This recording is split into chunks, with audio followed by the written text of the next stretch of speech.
a thumbs up. You're not an e-scribe. Okay. Oh, you did. We got everybody. Thank you. Passes unanimously. So on to item 7, our delegations for this afternoon. We have 4 delegations. They'll be heard in the order in which they received. And just to remind delegates and committee that each delegate will be provided with 5 minutes to present. If extra time is needed, the committee can vote to allow the delegate a bit of extra time. And then following each delegate, I'm going to open up the floor to question and answers for the delegate for items of clarification. And just a reminder that members of council and the delegate are limited to a 5-minute limit during that question and answer session as well. And ask that everybody keep in mind that questions are for clarification only. And as this has to do with the original Aberdeen direction that was passed by council back in, I think it was June 2019, there's not going to be any debate on the original motion that, or sorry, direction that was already passed. That would be out of order.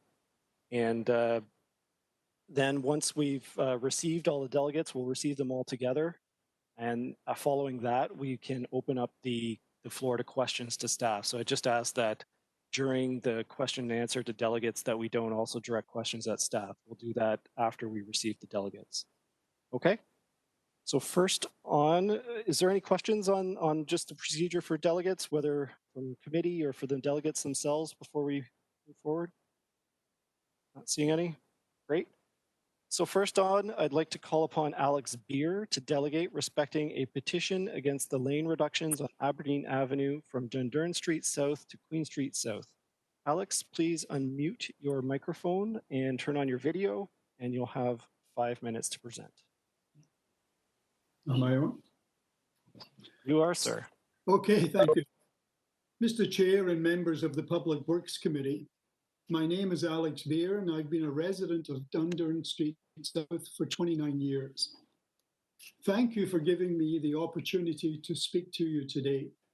I represent a very large group of Hamiltonians opposed to the reduction of lanes from 4 to 2 on Aberdeen Avenue between Queen and Dundurn Streets. Unfortunately, the COVID lockdown has made our communications to you later than we planned, and for that I apologise. We've submitted a petition to the city with 710 signatures of Hamiltonians opposed to the lane reductions, the majority of whom live in the Kirkendall South neighbourhood. In the past, concerns have been raised about speeding traffic along Aberdeen, and we shared these concerns. However, in recent years, a number of measures have already been taken to address this problem, including adding 2 pedestrian traffic lights, so there are now 5 traffic lights in a 10-block stretch. Just this past year, other measures have included designating this section of road as a 40-kilometre school safety zone. These measures have made the street safer for pedestrians. We're concerned that added congestion caused by the lane reduction will add more traffic speeding through the neighbourhoods on both sides of Aberdeen. These are streets where people walk their dogs and ride their bikes. These are streets where children live and play. We note that no proper traffic study has been done to justify this lane reduction. By this, we mean a transportation impact study, which reports on the current traffic flow through the neighbourhood and not just along Aberdeen, and also reports on what is anticipated after the lane reduction. We're also concerned that there's been no community consultation on this blunt instrument of a lane reduction, neither by the Ward 1 councillor nor the Kirkendall Neighbourhood Association. How bad will the congestion become? Well, according to the city's transportation department, at the current morning peak period, the backup heading west along Aberdeen at the red stoplight at Dundurn is now 26 metres. The department predicts that this will increase to 291 metres after the lane reduction. At Lock Street, the lineup will grow from 5 metres to an incredible 279 metres. Not only does this represent considerable congestion, but the idling of these lined up cars will add to greenhouse gas emissions in the area. It will also restrict side street residents from turning to and from Aberdeen. Aberdeen is designated as an interior road, or arterial road, and the city describes the purpose of such roads as being, and I quote, to move traffic efficiently, to reduce the amount of traffic and speeds on lower classification roads. We are opposed to using congestion as a means of reducing speeding on Aberdeen. Last year, Council approved 4 separate roadway safety measures for Aberdeen. I would like to emphasise that our group is objecting to only one of these. The others have already been implemented and we are fine with them. Our Keep Aberdeen Moving group has endeavoured to be respectful in our opposition to the Aberdeen lane reduction, and we and our supporters have expressed legitimate concerns. We are disappointed that 2 past presidents of the Kirkendall Neighbourhood Association, who will also be speaking to you this afternoon, have stated in their letters to Council that we are, and I quote, an inflammatory group engaged in a boredom project, and I quote, stoking unfounded fears with misleading and often downright false statements. This is untrue, and it's mean-spirited. We are asking that this committee make a recommendation to Council to overturn the decision on the lane reduction. Once again, thank you for providing us with an opportunity to present our petition and position to this committee. Thank you, Mr. Beer. You're right on time. And I'm really enjoying the artwork you have in the background there. Thank you. It's one of the bonuses of these Zoom meetings, or sorry, WebEx. So I'm going to open the floor up to questions from Mr. Beer. Is there any questions from committee? And I believe Councillor Wilson is also in the meeting. Councillor Jackson.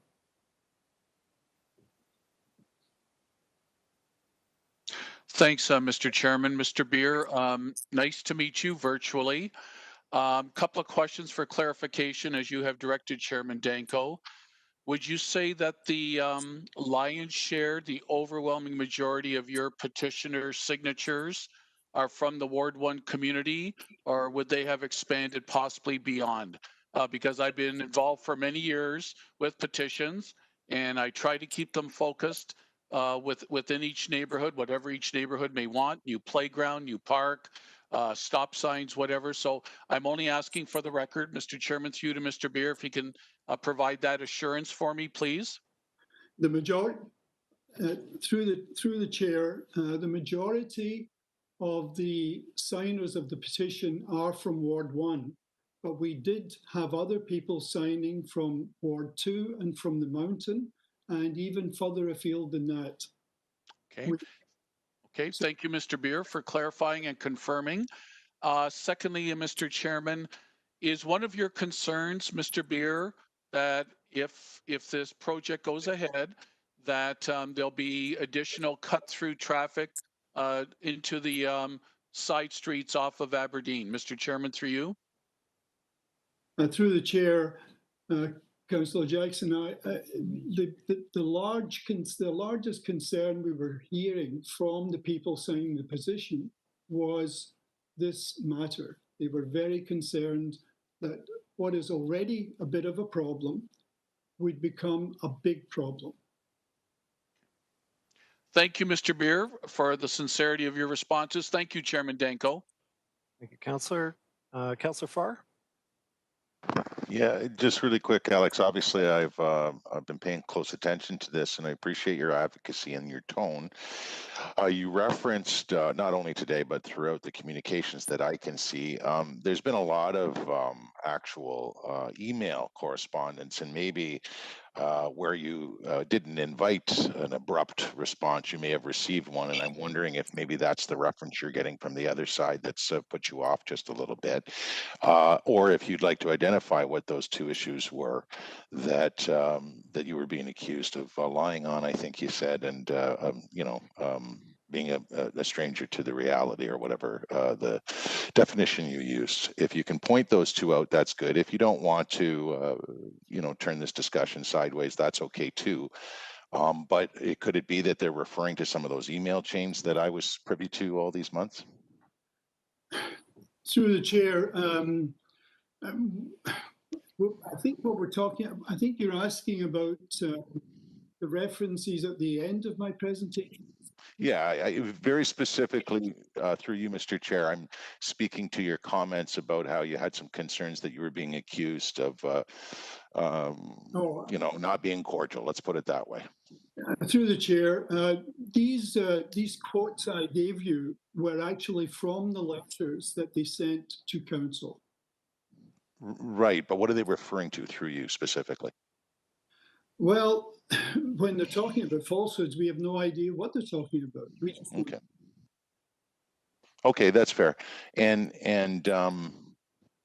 so you're taking the quotes from correspondence, you're not referencing past email chains that can get out of hand sometimes, and totally understandable. Thank you. I appreciate that, Mr. Chair, and I appreciate, you said questions for clarity, so I might have comments later. Thanks, Mr. Chair.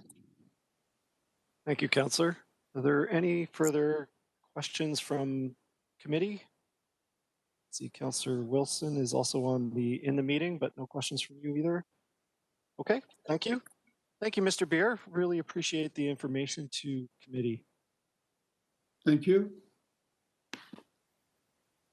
Okay, next we have Graham McNally, respecting support for traffic calming on Aberdeen Avenue. I'd like to call upon Graham McNally to delegate respecting support. Graham, you can unmute your microphone and turn on your video. And I'm just going to restart my timer. You have 5 minutes. Okay, I think I've tried to share a screen. I don't know if it's coming through. I see it. See it? Okay.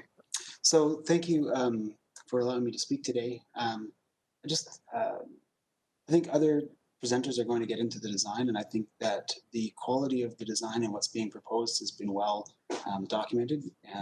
The councillor, Maureen Wilson, has put many sessions together to try to educate the neighborhood on what the proposed changes are. My presentation is going to touch on those items, but then move on to some other concerns that I have. So my presentation here is entitled Lean Aberdeen, 5 Years of Community Engagement. So my letter to council that was submitted and contained as part of my delegation request clearly states that the design of a road directly affects how people drive on it. And by this, what I mean is when you drive on this country road, you see in the background here, up in Ward 15, you drive slower. You do not drive at the same pace that you do when you drive on a 400 series highway. And the reason for that is the design. The streets are narrow, there's no sidewalks, there's no ditches, the trees are right there. And I think that the same holds true for city streets. If you have a city street that's wide open, 4 lanes wide, people are able and will go faster than is safe. When you restrict those, people will drive more cautiously because things are closer to them. And I think in an urban setting, I think that's a desirable thing. In fact, when the information session was held, Ed Soldo made a comment along the lines of, when we consider safe streets, there's many tools in the toolbox, but the most important one is to consider how the streets are designed in order to keep our streets safe. So when I refer to 5 years of public engagement, this is an image from 2015. Public engagement was the group of us, or a group of the neighborhood, coming together to delegate to council to make the request for Lean Aberdeen. We were successful, and the project went to the participatory budgeting process in the ward. The entire ward of 1 was able to vote on projects, and the project for Leaning Aberdeen was successful, and it received participatory budget funding. Following that, in 2016, the council directed staff to complete a full review of Aberdeen. That was passed and ratified. In 2017, council directed staff to provide interim safety measures, passed and ratified. The pedestrian crossing that was part of the proposed project was installed in 2018 at Cottage. 2019, the road diet was delayed, waiting for the completion of the two-way conversion on Queen Street, passed and ratified. And in 2020, we are only waiting on the last piece of this 5-year project. What do we know about the proposed changes? We know it's 825 meters of road. Dunburn to Queen Street is not several kilometers. We're talking 825 meters.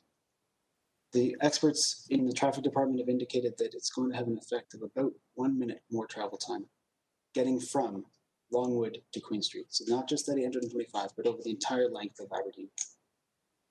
We know that, and I should say that's only at peak times. Off-peak times, the safety on the road will be improved. So if we consider 2-3 hours of rush hour versus 21 hours of every other time, I think we can see the benefit of what we're talking about here. And we know that this project is going to improve the pedestrian experience on that street. The sidewalks are not wide. The cars are right there going 60 kilometers an hour. And when I walk my kids to school on that street, it doesn't feel safe. When I walk the dog on the weekends, it doesn't feel safe. Having parked cars will improve the pedestrian experience. And this is also, we should be clear, a compromise on what was originally proposed. The original proposal was a center turning lane, and that has been set aside in deference to some of the concerns that have been raised up. So Lean Aberdeen is a democratic process. It's a transparent process that we've undertaken. It's been council supported, broadly supported by the neighborhood through the participatory budgeting process. And it's been designed by experts and vetted by all the impacted departments in the city. But why are we here today? Well, there's some opposition that's come up through this petition, and council is being asked to consider or reconsider motions that have been made and decisions that have been made. But when we think about this redecision, are we going to be thinking in terms of the process that's been undertaken for 5 years, or are we going to make an impulsive decision based on a petition that, quite frankly, I think is of dubious quality? We don't know what information was provided to people at the doors. We don't know who was contacted. We don't know how those people were contacted. We don't know how many signatures were from outside of Ward 1, although anecdotally I've heard it's about 50% of the signatures are from outside of Ward 1. We don't know how many people declined to sign, and we don't know if there's duplicates in these signatures. Of the say 350 signatures that are from Ward 1, how many are the same people from the same household, or two people from the same household? Mr. McNally, you're just at 5 minutes. If you could. I'm on the last slide. Okay, perfect. Just missed it, sorry. So I'm simply asking the council to stay the course. This is a 5-year project that has been well supported by the neighborhood, and I ask that you do not support reconsideration of this decision. Thank you. Thank you. And if you could just close your screen share so I can see everybody again. Thank you. Are there questions from committee to Mr. McNally? Not seeing any. Okay. Thank you, Graham. Thank you. Next, we have Ned Nolan expecting support for traffic calming on Aberdeen Avenue. So, Mr. Nolan, I'll ask you to unmute your microphone and turn on your video. And are we good? Can you hear me? I can hear you, sir. Yeah, I can see you. So I think we're ready when you're ready. I'm just going to start my timer. Okay, I'm ready to go. So good afternoon, Mr. Chair and members of the Public Works Committee. Thanks for letting me speak today. Sorry, I'm just adjusting my view of the program here so that I can see everything I need to see. So yeah, my name is Ned Nolan. I live in Kirkendall neighborhood in Ward 1. It is of paramount importance to me that Aberdeen Avenue become a safer street. As a driver, a parent of small children, a cyclist, a pedestrian, a neighbor, and a member of this community, I wish to voice my strong support for the Aberdeen plan to add some parking on the north and south side of the street. The last time I spoke to many of you was actually on this very issue 5 years ago when I appeared before this committee with the Lean Aberdeen campaign that Graham just mentioned. Back then, a groundswell of Kirkendall residents said enough is enough. Calmer Aberdeen was demanded. It was voted a top priority through the participatory budgeting process in Ward 1. A large group delegated to this committee asking for a more lean Aberdeen. The neighborhood association delegated back then and continues to support the plan today. You may recall the gallery was full of these bright yellow lean Aberdeen buttons. And you listened and you heard us. You studied it, and your staff have come back with a sound pilot project to help make our neighborhood just a little bit safer. I'm not going to recap the detailed presentation regarding residents' concerns about Aberdeen from 5 years ago. A lot of you have heard it, and you did the right thing in response to it. But I'm back here today, 5 years later, to merely ask that you stay the course. And I'm asking this of you in response to Mr. Beer's presentation and petition.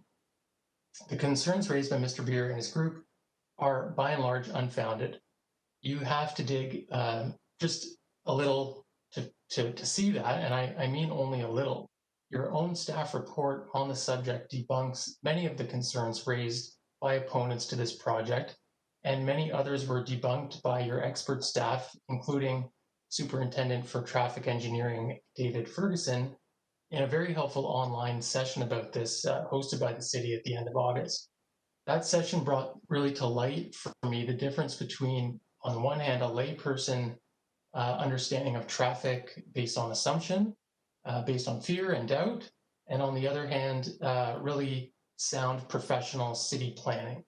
The concerns raised from Beer's group do sound scary, but they are based on assumptions, and I think those assumptions have the effect of, and the concerns have the effect of scaring residents about really what is, quite frankly, a baby step towards a safer street in our neighborhood.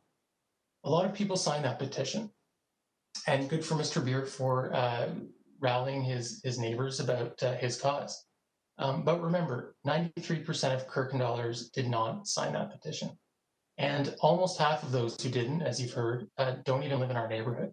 And the number I have for that, by the way, is 43% of people who signed are from outside of Kirkendall. A number of people did report feeling pressured to sign the petition by someone at their door who wasn't really knowledgeable about exactly what the city's plan was and what studies led to it. Merely, it was stressed with hyperbole that the changes would cause traffic chaos and havoc. And that simply doesn't align with the modeling or with past practice throughout the city. The petition was also accompanied by the outlandish claim that the city never even did a traffic study on the matter, which of course there were traffic studies and you have them. The petition handout also claimed that there was no meaningful public consultation on this matter, but the plan was born out of meaningful public consultation. The handout claimed that Aberdeen isn't that dangerous. It's almost 5 times more dangerous than the industry standard, according to staff. The main concern raised against the pilot project is cut-through traffic on side streets. And please let me be clear that I share that concern. But staff have advised that Aberdeen will only slow by about 60 seconds from one end to the other. They also advise that cut-through traffic on side streets is unlikely to become a problem because it wouldn't shorten a driver's travel time to cut through the side streets, so there's no incentive. It's also not what happened on Kenilworth Avenue, which is a very similar project of a lane reduction from 4 to 2 using parking. Staff further advised that cut-through traffic will be monitored, and if it is a problem, mechanisms can be put in place to stop it. I'm just wrapping up here.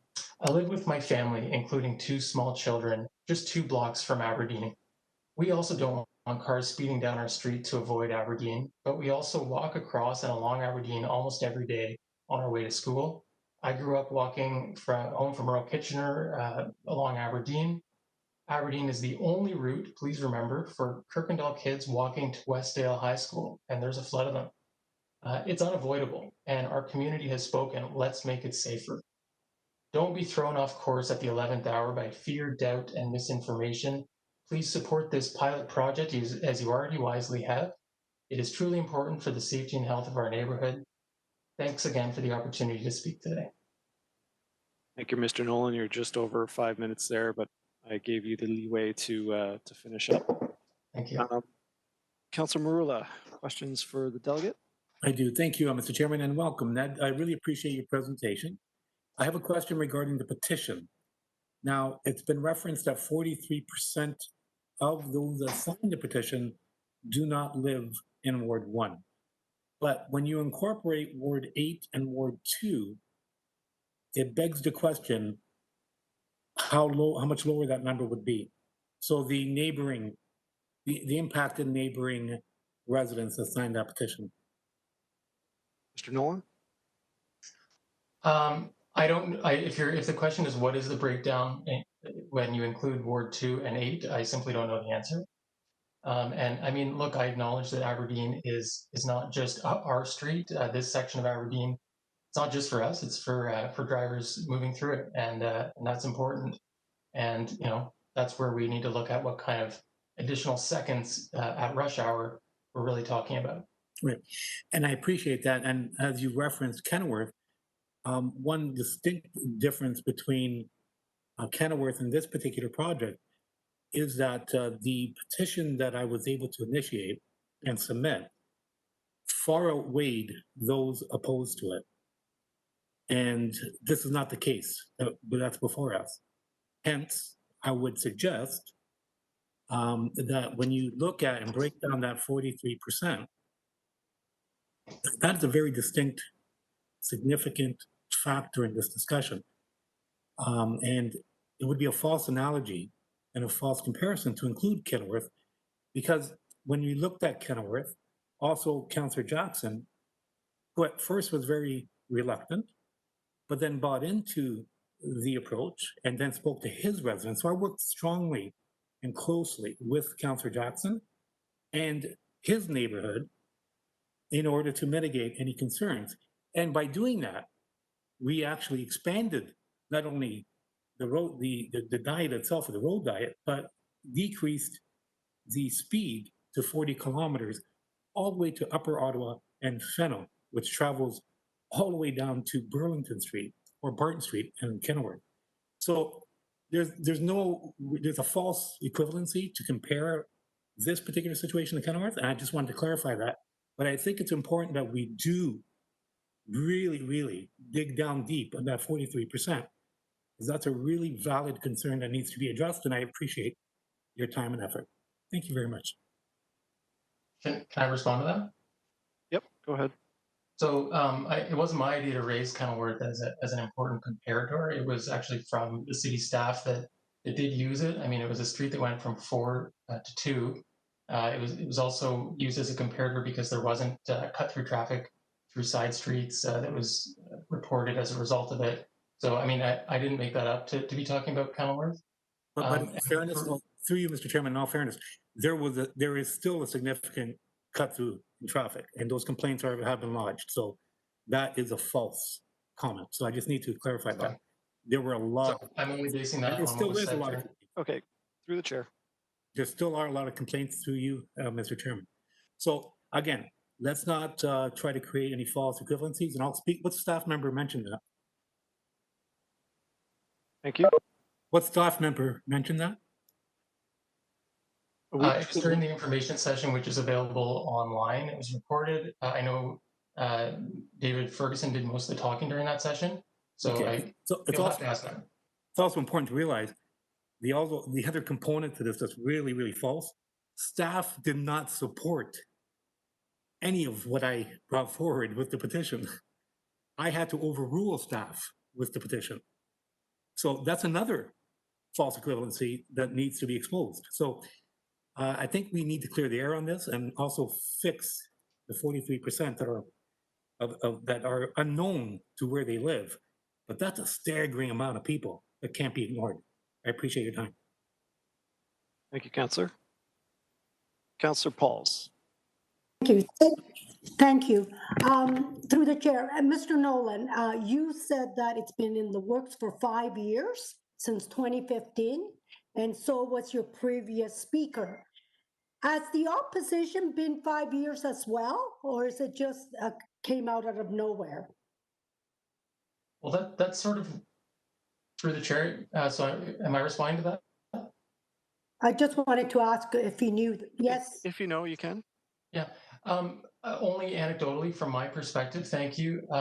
That is sort of what I think Graham was getting at, and what I was getting at, is that this does very much seem like 11th hour opposition to something.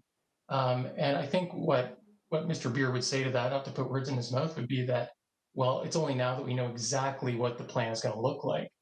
Lean Aberdeen has been a 5-year public interest debate with huge public support, but only recently do we know the nitty gritty of what the proposal is going to look like. So, the response is that, well, now we're not happy with that. But I don't think that's how, I think we need to be very careful making city policy decisions based on a group that comes out at the 11th hour to say, well, I don't think this very particular way that your expert staff have decided this should be implemented makes any sense. All the while we do support the big picture. So yeah, my understanding is that this is a last minute opposition effort. I've certainly never heard of it until Mr. Beer's Spectator article on the subject. Thank you. Thank you. Thank you, Councillor. Hello? Hello? Councillor Ferguson. Hello? Hello? Councillor Whitehead, I can hear you. Okay, I'm on phone, so I don't know how it works on the phone system because I can't get it on my computer. Okay. We're just in questions to delegates. Councillor Ferguson. And then I'm just going to check with Alicia if this, how we handle the phones. So Councillor Ferguson, I'm going to give you the floor. Okay, thank you, Mr. Chairman, and Ned, welcome today. And I just wanted to know from my perspective, there was opposition to this right from the start. And it wasn't a unanimous vote by any stretch of the imagination to move forward with this. And of course, since the decision has come out, it got more public, we've got more pushback. I represent the people of Ancaster, and while I suspect they didn't sign the petition, I'm certainly hearing from them and getting letters in from them. And the issue here is that Aberdeen Avenue is an arterial road that runs from 403 and has been there for decades, probably long before anybody moved on to Aberdeen Avenue. And it's an access for them to get into the core to go to work and to get back out again, particularly if the LRT should come to light and King Street be virtually closed to traffic. Where's everybody going to go? And so there is pushback way beyond the petition to letters and correspondence either directly to members of council or to council itself to this. Mainly because it's an arterial road, you should expect there's traffic on it, and if you wanted a quiet street, you shouldn't have moved to Aberdeen Avenue. There's a lot of pedestrian crossings there and a lot of pedestrian crossing guards to assist children to go across. This is the feedback I'm getting. So I'm not sure there's a question in that for you, Ned, unless you want to comment to it, but we're getting a lot more pushback than just the petition is the message I wanted to give you. Thank you. Mr. Nolan. Well, it's not really a question, but I will take the opportunity to respond to the notion that, which is very offensive, frankly, don't live in the neighborhood if you don't like the street. I mean, this is my family's neighborhood.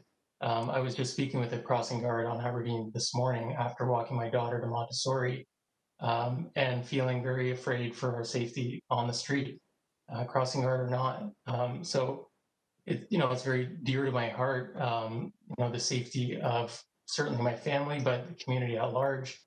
I'm not sure how to respond to this suggestion that maybe I should pack up my family and live somewhere else. Ned, I didn't suggest that.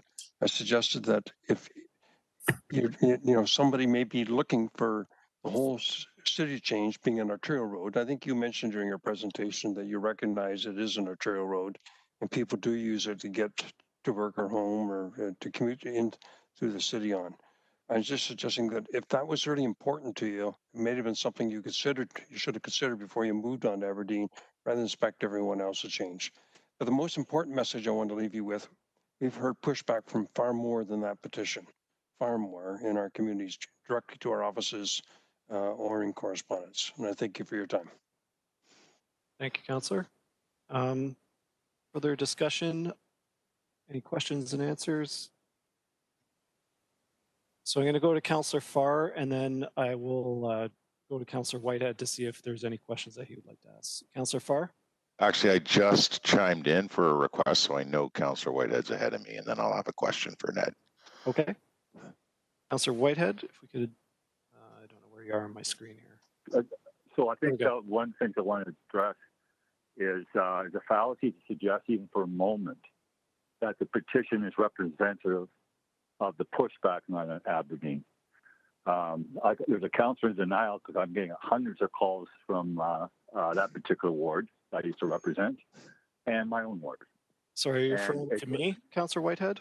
I'm in denial? No, I'm not naming any names. I'm just saying what's happening You're, with my you're phone referred call. to a councillor who is in denial, and then you referenced phone calls from the ward Well, you I'm used getting to all the calls, represent. so I'm not which sure would why be they're my calling ward. me when I don't So represent them, right? you're referring to me being in denial. That is No, out I'm of not. order. Okay, I excuse refer me, to who's you. chairing the meeting?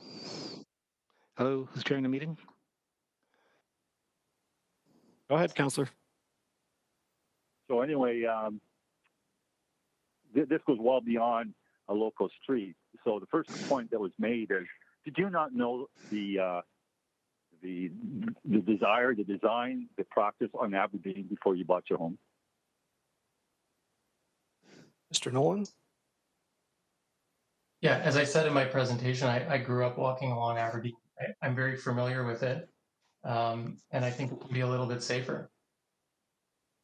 Appreciate that. How many local roads do they in Ontario build to access a 403 King Series highway? I'd have to direct questions like that to your experts. Well, none. Aberdeen was never seen as a local road. That's the point I'm making, or it wouldn't have been allowed to be hooked up to Aberdeen. So clearly, the thought pattern when they built Aberdeen was much larger than servicing the people that just lived off that street. Would you acknowledge that? Thanks, Councillor. Yeah, maybe you weren't there when I did speak to that, and I certainly acknowledge and respect the fact that Aberdeen is not only our neighborhood street. I said that it's everyone's street. It's the city street, and just like when I drive down Main Street, I follow the speed limit or try to, and should respect the neighborhoods that I'm driving through. So should people driving through my neighborhood. Especially if the cost is 30 to 60 seconds at peak times. I think maybe this is a red herring. So, well, let's follow that pattern, because if we want to be entitled and did that to every arterial road in the city, that 6 minutes quickly has an exponential multiplier. So it's not that easy it's a death of 1,000 cuts. So we need to have a standard for arterial roads. So here's the next question. Did you know that Aberdeen, on the safety audit, before all the work was done and before the consideration of the lane taken out peak hours, that it was 525? That's the ranking.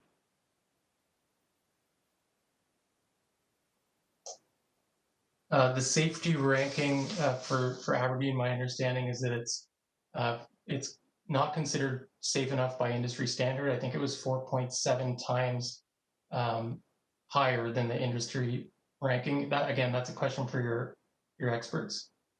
Well, if that was the case, that would mean that the majority of our roads don't meet the standards, because this road is 524th better than every road below it in Hamilton.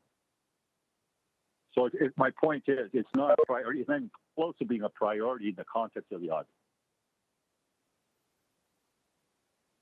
My understanding of the numbers is that Aberdeen is more dangerous than 80% of the streets in Hamilton. And so to me, that's a priority, but that's not wrong. That's wrong. That was the case. And see, here's where the numbers get pulled around. Councillor What Whitehead, numbers you could you referring? keep They're your referring questions to questions for clarification of the delegation? You're the debating the numbers, delegate. Mr. not debating. The numbers that he refers to, and I want to make my council colleagues understand this. What they're doing, this little game that gets played, is they're taking numbers that predated Councillor, the many changes that took place. So here's the problem. You're right. When they started the audit and started doing the work on Aberdeen, it had an issue, especially at some of the intersections. All those issues were addressed, but they're still referring to the original numbers. So I want to make it clear those are dated numbers relative to the actions that the city took place. Would that be correct, Mr. Nolan? Sorry, Mr. Nolan, you're muted. I can't hear the response. I'm sorry, I didn't understand the question after all that, or whether there really was a question. You're throwing out statistics, but my problem with the statistics is those statistics predated many of the changes that the traffic division brought in. I know it's for a fact because believe me, I've been following this one. So the numbers that you are citing are dated relative to the specific issue we're talking today. Would that be correct?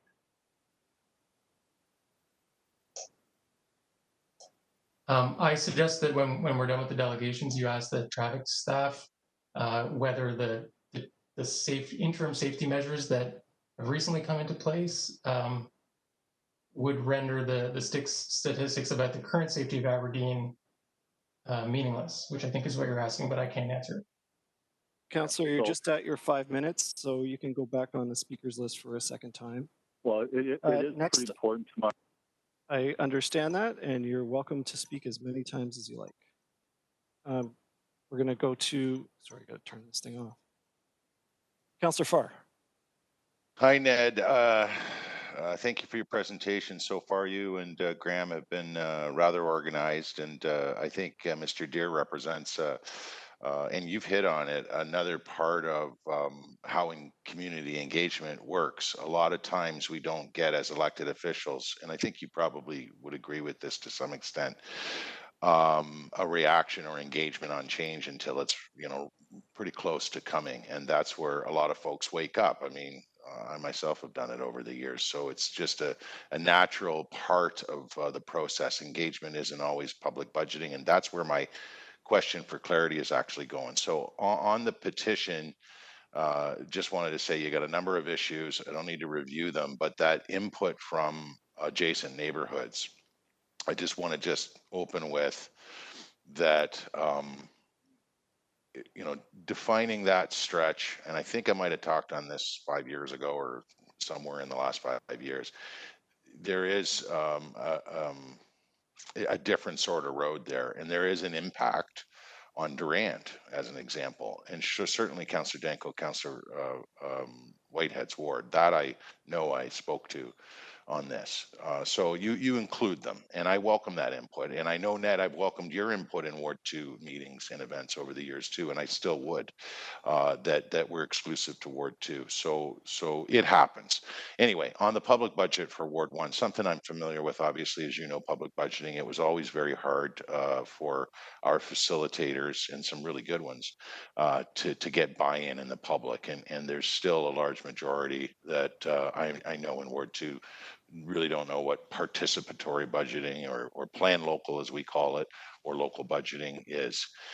So that's $4 million in publicly delivered concepts and voted on by 1,000 Ward 2 residents. So I'm wondering what I think it would have been 2014 for this item that started all of the engagement, as you noted and Graham noted with his presentation.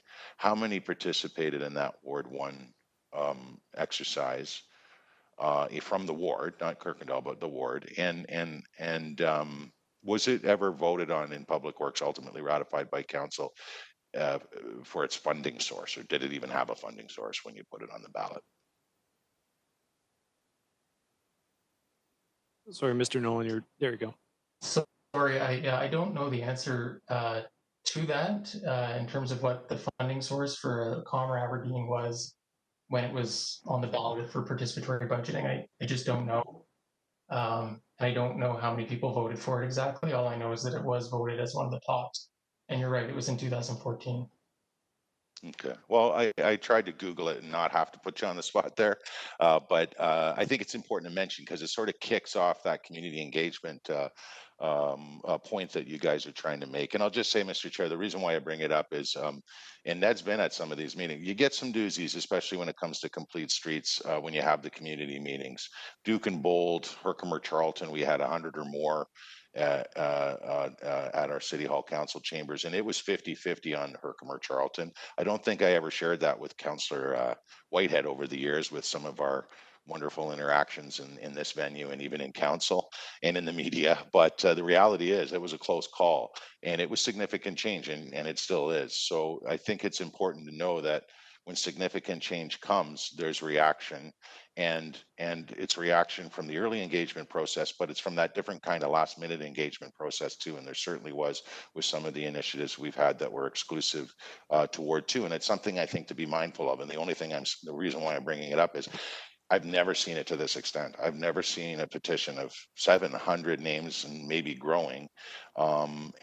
Certainly one of the prevailing things in my head is that if anything, and nobody wants any last minute messing around, we take our time and do it right if we have to, because you need to respond to the growing number of people that are signing a petition on this. So thank you. And those will be my comments. I took some latitude. Thank you. And thank you, Ned. I'll give you the opportunity, Mr. Nolan, if you want to address anything. No, not necessary. Thank you. Thank you. Second time we have Councillor Whitehead, followed by Councillor. Thank you. I want to thank Councillor Farr for being so upfront and transparent in the context of what the numbers are. We did a poll. I don't know if Mr. Nolan knows that. We did another one. 71% of Ward 1 is against this change. Is he aware of that? Sorry. Yep. If you're asking me whether I'm aware of your poll, I assume you're referring to a poll maybe done on your website, and I'm not aware of it. So it's two polls are confirming that, as well as Ancaster, Ward 8, and Ward 14. So there's a significant number, and that's just those three wards. So you acknowledge that it's an arterial road. You acknowledge that if we took the same treatment and applied that to every arterial road in the city, how would we have movement of goods, movement of services that would be make Hamilton attractive for investment?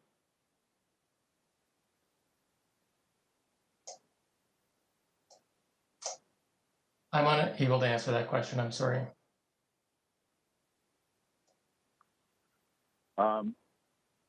The other question is, which our staff couldn't answer at the virtual town hall that you had recently, is what does it do to all local traffic trying to get on Aberdeen at peak hours on a left-hand turn? Mr. Nolan? Again, I'm not a traffic expert, so I can't comment on that, Councillor. I'm sorry. So the traffic people will say during that period of time, it'd be impossible, if not critical, for people if they take the risk of taking left-hand turns going northbound out of those neighborhoods, or sorry, southbound out of those neighborhoods. So I want to make that clear to my council colleagues understand that. The reason why we know that is because we had the same experience on Stone Church. Would you acknowledge that the queuing will be pretty significant in one lane in the morning? Mr. Nolan. Well, I did look at the plan, and it shows that there is no changes to parking. So there's no parking permitted in the curb lane close to the major intersections. So, you know, for people turning right up the Queen Street Hill, heading eastbound, or for people turning right down Dundurn when they're heading westbound on Aberdeen. So I mean, so to my knowledge, these issues have been dealt with through the studies and the modeling, and your staff seem to think it can work. Well, the staff don't know it's going to work. That's why it's called a pilot. These are The questions for staff. We're going to open the floor to staff after we receive the delegations. Fair enough. The next question is the traffic on the southbound. So the neighborhood on the southbound, because I had a lot of calls from them as well, and concern. These are Ward 1 residents, by the way, they're calling me. And they indicate that they don't know what the heck they're going to do in the uncontrolled intersections to try and access westbound in Aberdeen. You got a solution for them?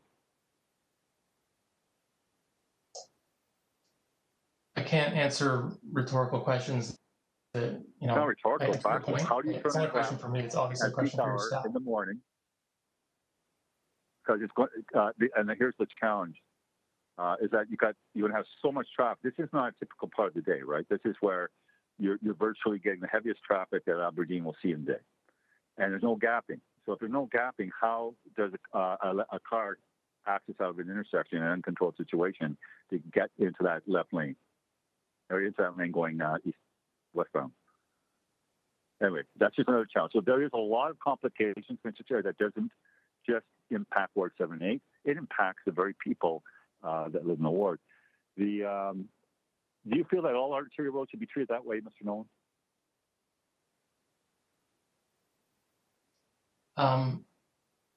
We're talking about Aberdeen here today, Councillor, and my understanding, by the way, is that it's a minor arterial road. And if I could just respond to sort of a lot of the general questions you're asking. I mean, I'm not an engineering traffic expert, but I've listened to what your traffic engineers have to say about this, and I think most of what you're asking should be directed to them. But I would just point out, I mean, in terms of this petition has this many numbers, my own personal poll on my website has this many numbers. I think we're sort of getting sidetracked at the 11th hour, and we need to stay focused on how our Hamilton democracy works. We have a groundswell of people who raise a very important issue. We have democratically elected officials committing to Vision Zero. Council approved this. It's already been voted on by our respective representatives through a democratic process. So the suggestion that people aren't behind this and because of numbers on your website, I think is another red herring. Sorry, if I could just interrupt, that's 5 minutes for that line of questioning. Next, I still have a question, Mr. I got to respond to that comment. Well, you'll have an opportunity in the follow-up. We have Councillor Mula next. Thank you, Mr. Chairman. I just really want to clarify, because we have such a crisis of misinformation in the city, that I need to turn on my camera first. Hold on. So I just need to... My video is not coming on for some reason, which is odd. But anyway, so I really need to really fix the misinformation, because we have a crisis in the city. So the Kenilworth analogy that has been made needs to be put into context, so that we don't have people out there in delusion about what happened. So back in 2013, I brought forward a motion which read as follows. It was moved by myself and seconded by Councillor Morelli, whereas the Kenilworth Avenue South Neighbourhood Association has submitted a petition attached hereto with 109 signatures asking for a speed reduction from 50 kilometers to 40 kilometers. And I say speed reduction because that's where the road diet began. So it started with the speed reduction to 40 kilometers an hour, and this was 2013. So it then goes on to read, whereas speed reduction on Kenilworth Avenue South is not supported by city policy. So just to put this in perspective, staff denied the request. I then rallied the troops, went out to the neighborhoods, spoke to Councillor Jackson, put together a plan of action to deal with this. And the petition was a plan of action to overrule staff's position, which was to reject not only the 40-kilometer speed limit on an arterial road, because it's a major arterial road, that being Kenilworth. So not only did they deny the 40 kilometers at the time, but they also denied the on-street parking to reduce the capacity to allow for people to meet that 40-kilometer threshold. Because my argument has always been that if you have a large road and you reduce the actual speed, what you're subjecting people to is an environment of temptation, because you have all this room, but yet you have to go 40 kilometers an hour. So Now, in 2013, I brought forward that motion to reduce the speed limit. I noticed that there was a lot of complaints that speed wasn't being reduced, even though the Hamilton Police Services, God bless them, were there basically every time I went by, and they still are. They're doing a hell of a job in enforcing the speed limit on Kenilworth. So then I brought forward another motion. This is where the petition came in to play. Was not about the road, the capacity reduction or the road diet, but only about the speed limit. I unilaterally brought forward, without a petition, the on-street parking for Ottawa Street as well as Kenilworth in 2016 politically. And staff would never support that because it took me almost a year to get the signs down. There was reluctance, my friends, a lot of reluctance.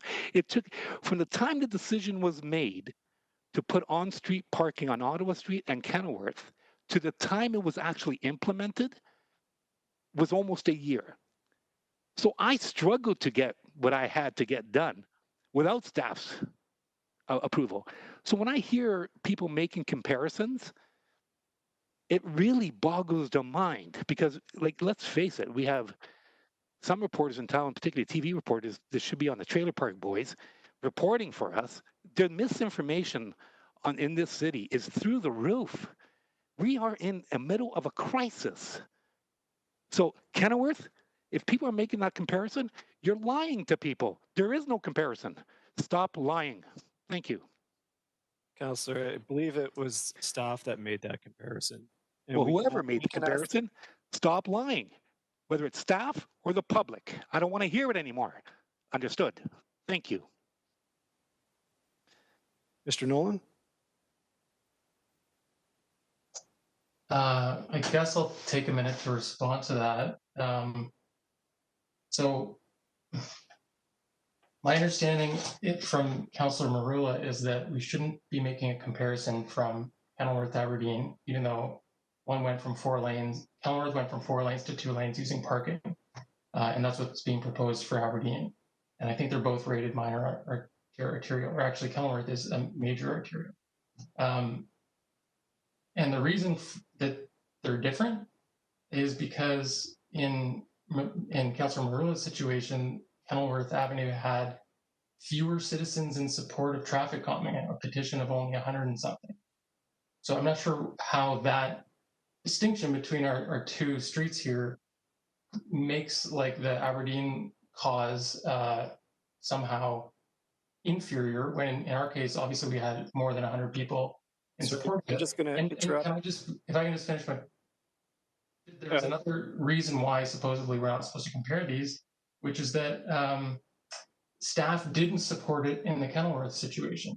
But all the more reason why we should be on board with the Aberdeen example, because staff do support it. I don't know. We can get clarification for staff on that when we go to questions. Next speaker, we have Councillor Nan, first time.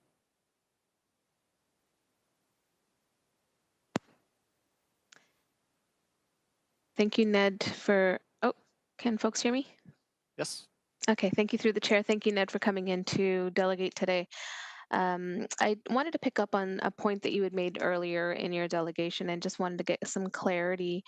I know that you had mentioned that your own children walk across Aberdeen to get to school.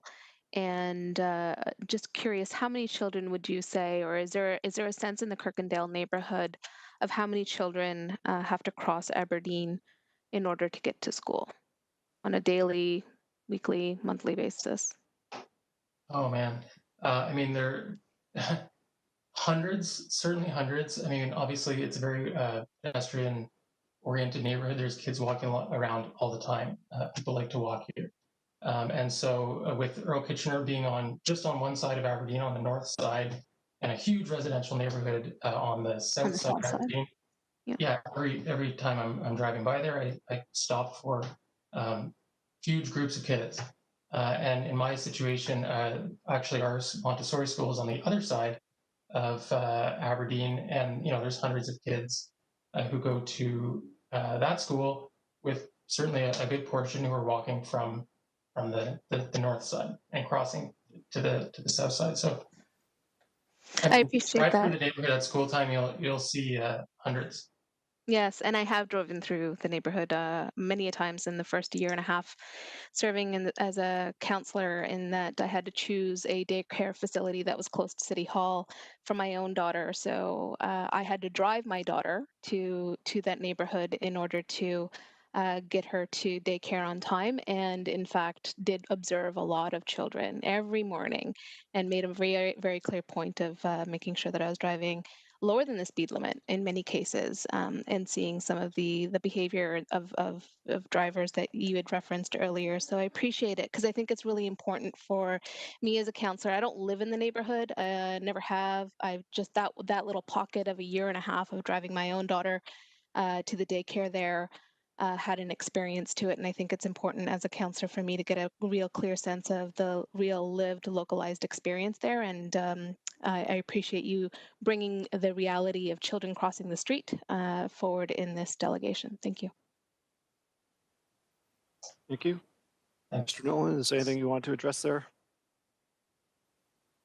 I'm just seeing one number, that there's 665 children who are potentially crossing that street for school. Wow. But again, that would be a good question for your experts. I appreciate it. Thank you, Ned. Thank you. Third time, Councillor Marula. Thank you, Mr. Chairman. Okay, so Mr. Nolan, I'm going to slow down and really try to explain why it's a false equivalency to compare Aberdeen to Kenilworth. Aberdeen is being supported by staff as a pilot project. It went through a process which I supported, using Kenilworth as an example of how you can empower residents. And we used a petition of 109, which changed a major arterial road to a 40-kilometer speed limit. I unilaterally, without a petition, decreased the road against staff's position in order to have people be accommodated and lower that threshold to 40 kilometers. We're dealing with a situation here where staff is supporting you. You're using a recommendation of staff, which is exactly what they said to me. We recommend that we don't support Kenilworth on all fronts: the road diet and the speed decrease. I had to work with my constituents to get it done politically and get 9 votes, which really is the test of a good or great counselor. So ask yourself, is your counselor getting your 9 votes? If they're not good. So in my case, I've been able to do that quite well over 20 years. And in doing so, everyone else wants to follow now. So now staff has caught up to what we did in Ward 4 East Hamilton, and they're supporting this. But I used my position and my petition to get it done. Now we have a petition that is 7 times greater to not support the Aberdeen position. Hence, that's empowerment. The empowerment in this position is to defeat what's before us, not to actually support it. We're not debating. There is nothing before us. It's already done. He asked me what the equivalency was, and I'm giving you the equivalency. So I'm working on defeating this because I'm trying to empower the 700 people who have signed this petition. Provided. The direction is already done.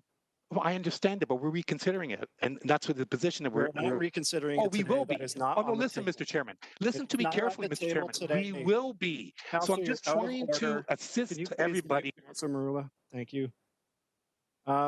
Councillor Whitehead, if you have any follow-up comments, I'll come back to you. I noticed that you're pretty tight on my time.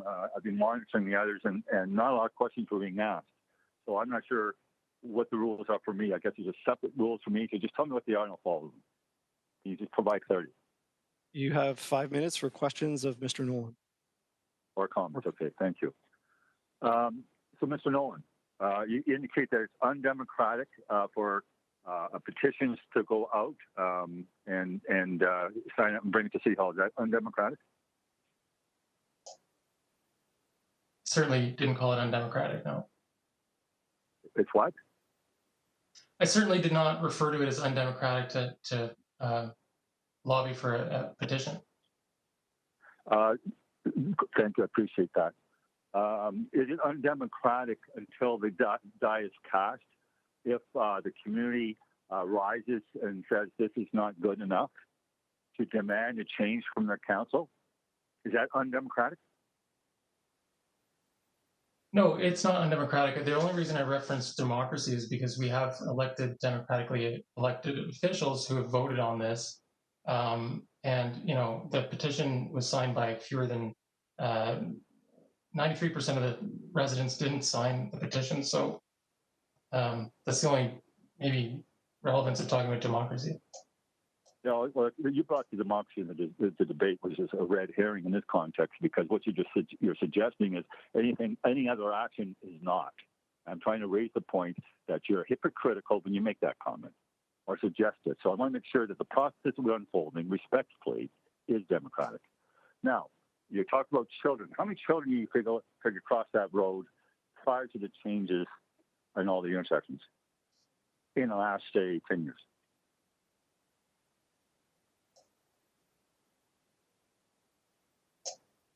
I don't know.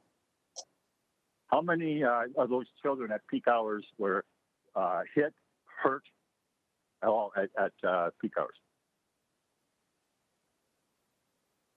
I'm sure that's an answer Mr. Nolan doesn't have, but Mr. Nolan. Well, he knows the answer is 0, so I just wanted to confirm that. I don't think he can confirm that, so you can continue with your questions. Well, I'm trying to show that if you're going to you can ask that question to metric, staff. fair enough, but I'm trying to show if you can make a metric argument, then we need to take a look at what the actual issues are. So the next question, when you have bumper-to-bumper traffic at peak hours, how many people are speeding? Again, that's a question for staff. Well, no, Mr. Chair, is this the game we're going to play? You're just going to take everything from underneath? I'm asking Mr. Nolan very legitimate questions to justify what they felt the need to do what they're requesting. I think that's a fair question. Okay. Do people, they got a lot of speeding at peak hours? Mr. I'll Nolan? be able to answer a lot of your technical numbers questions, Councillor Whitehead. All I'm saying is that, you know, the strength with I have to clench my daughter's hand when we're walking along Aberdeen out of fear of that street, and hearing that from so many of my friends and my neighbors and the parents of the children that go to school with my daughter, that's what I'm talking about. Okay, and if you have questions about statistics, I suggest you ask those questions to your expert staff who have been very helpful with us answering the same type of questions that. No, but I understand a simple common sense question. How do you speed when you're bumper to bumper at peak hours? If this was an argument about speeding, and I was told that's what this was, because the intersection and controls are already put in place. This was about perception. Well, if we started dealing with perception in every street, we'd be bankrupt. So I'm asking a legitimate question. There isn't speeding at peak hours. We know it. You just can't answer the question because you don't want to, respectfully. So the next question. Do you drive a car?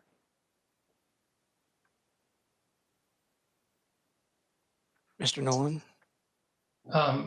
Maybe you didn't listen to my presentation, Councillor, but I did start by saying I'm a driver. Of course, I drive a car in my neighborhood, yes. I appreciate that. You appreciate that there's a lot of services in our community that rely on our road network. Of course.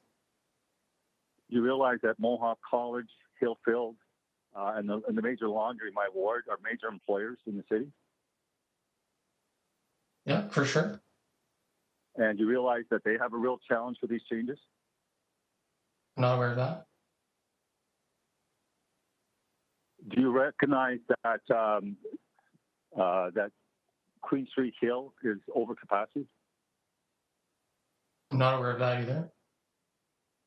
Do you realize that the residents on Guard Street, West 5th, Scenic, on any given day when the 403 is jammed, accident or whatever the issue is, we get bounded with every bit of traffic from the east all the way to the west? And West 5th and Queen Street still are the last exits. And of course, people exit on golf links and use Scenic. And guess where they all end up? So they basically pin every car in the driveway because it's bumper to bumper. That's experiences on the mountain. So just you know, Councillor, you're just over your 5 minutes. Would you like to wrap up? It's an upstream impact. Do you recognize an upstream impact? Maybe that was a better way to ask the question. I'm sorry, Mr. Chair. I've been working on this for 10 years, Mr. Chair. I've been working with Aidan Johnson, Jason Farr, and we actually had a report 8 months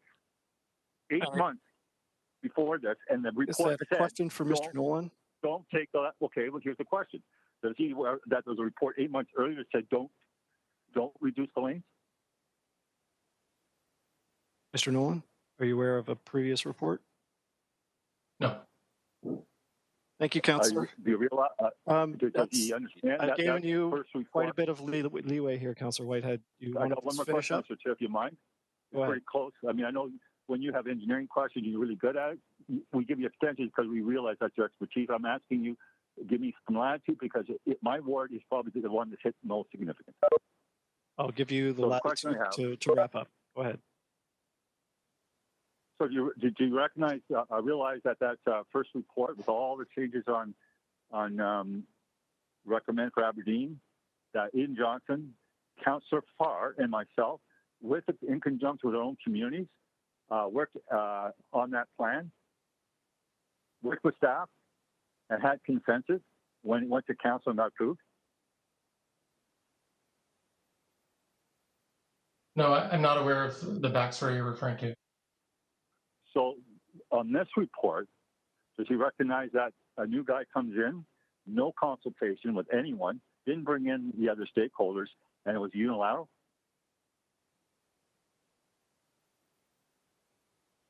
I don't understand in which way it was unilateral or any more than unilateral. Well, you talk about democracy. So in the context of democracy, you have a report 8 months earlier that strongly recommends not to reduce the lanes on Aberdeen. And then you get a report 8 months later, and that was done in conjunction with consultation and 3 councillors involved.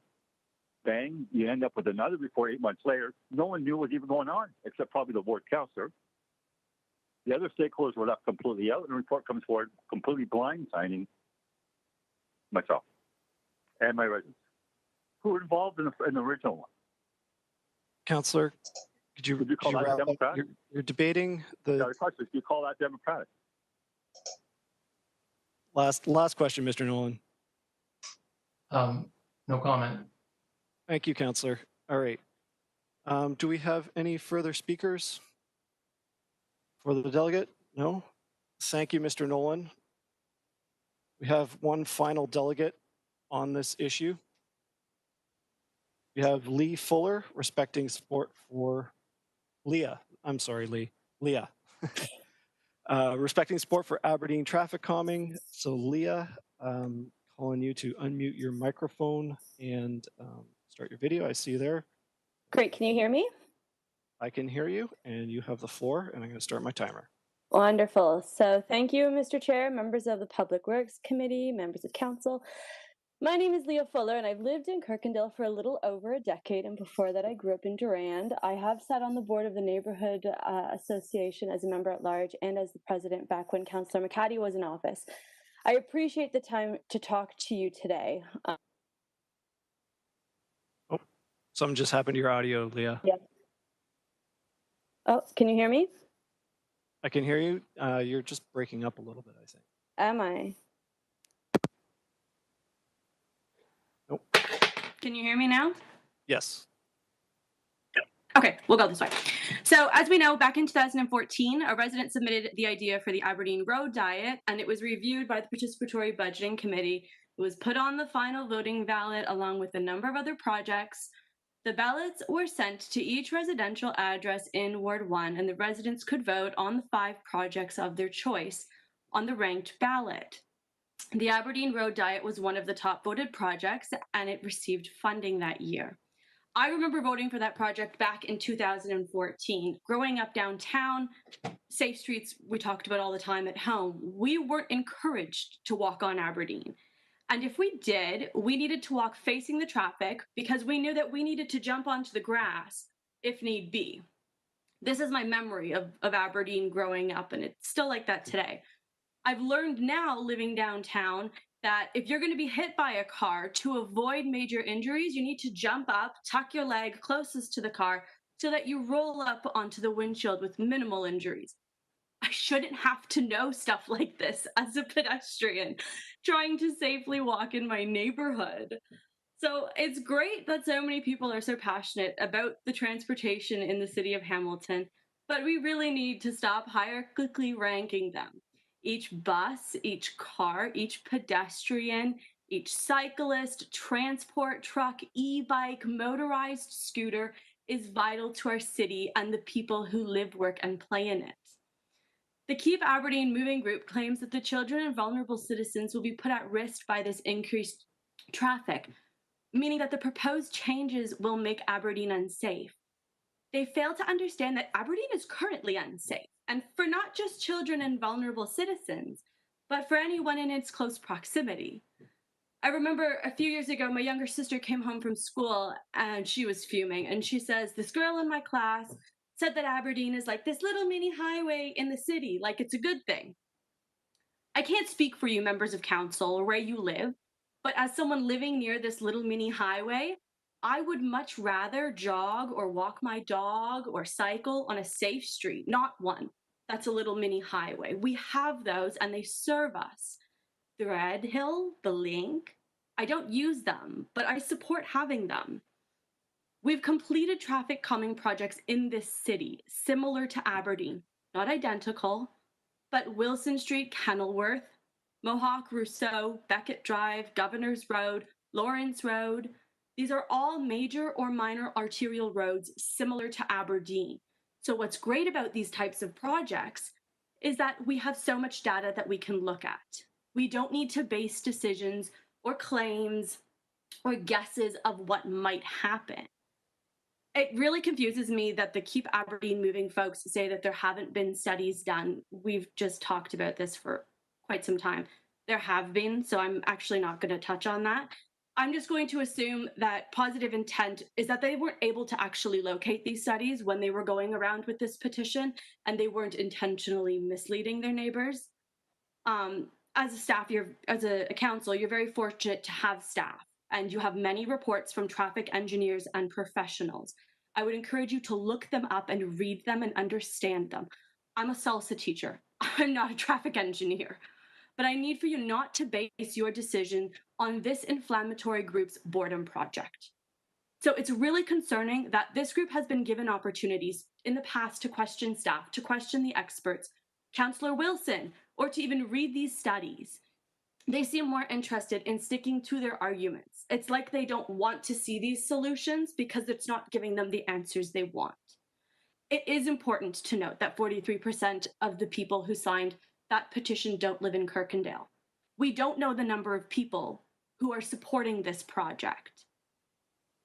With that said, I understand that it's hard to retract something like this petition once you've started rolling with it.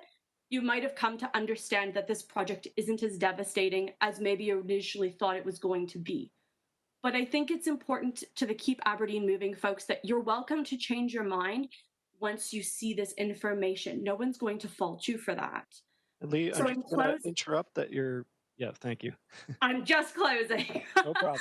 I was talking to a friend the other day, and they were commenting on how nice it is to see the neighborhood children out since COVID, playing and riding their scooters and doing sidewalk chalk.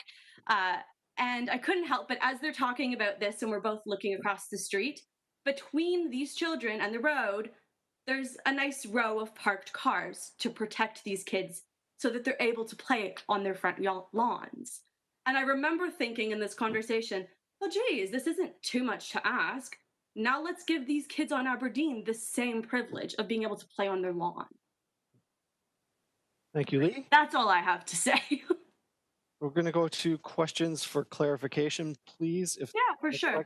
Like I said, if there is questions for staff, we open the floor for questions to staff after we receive the delegates. And again, we are not debating the direction that's already been decided. That is out of order. So first, I'm going to go to Councillor Whitehead, followed by Councillor Farr. Councillor Whitehead. Yeah, first of all, I'm sorry. I was a bit frustrated because I couldn't get on the computer today. The gremlins are getting in there, and staff couldn't help me. So I'm on the phone, and So if it was a tone of frustration, it was more about me not getting access to the WebEx. But I really appreciate you coming in and being upfront. So the question I'm going to have for you is very specific. Mm-hmm.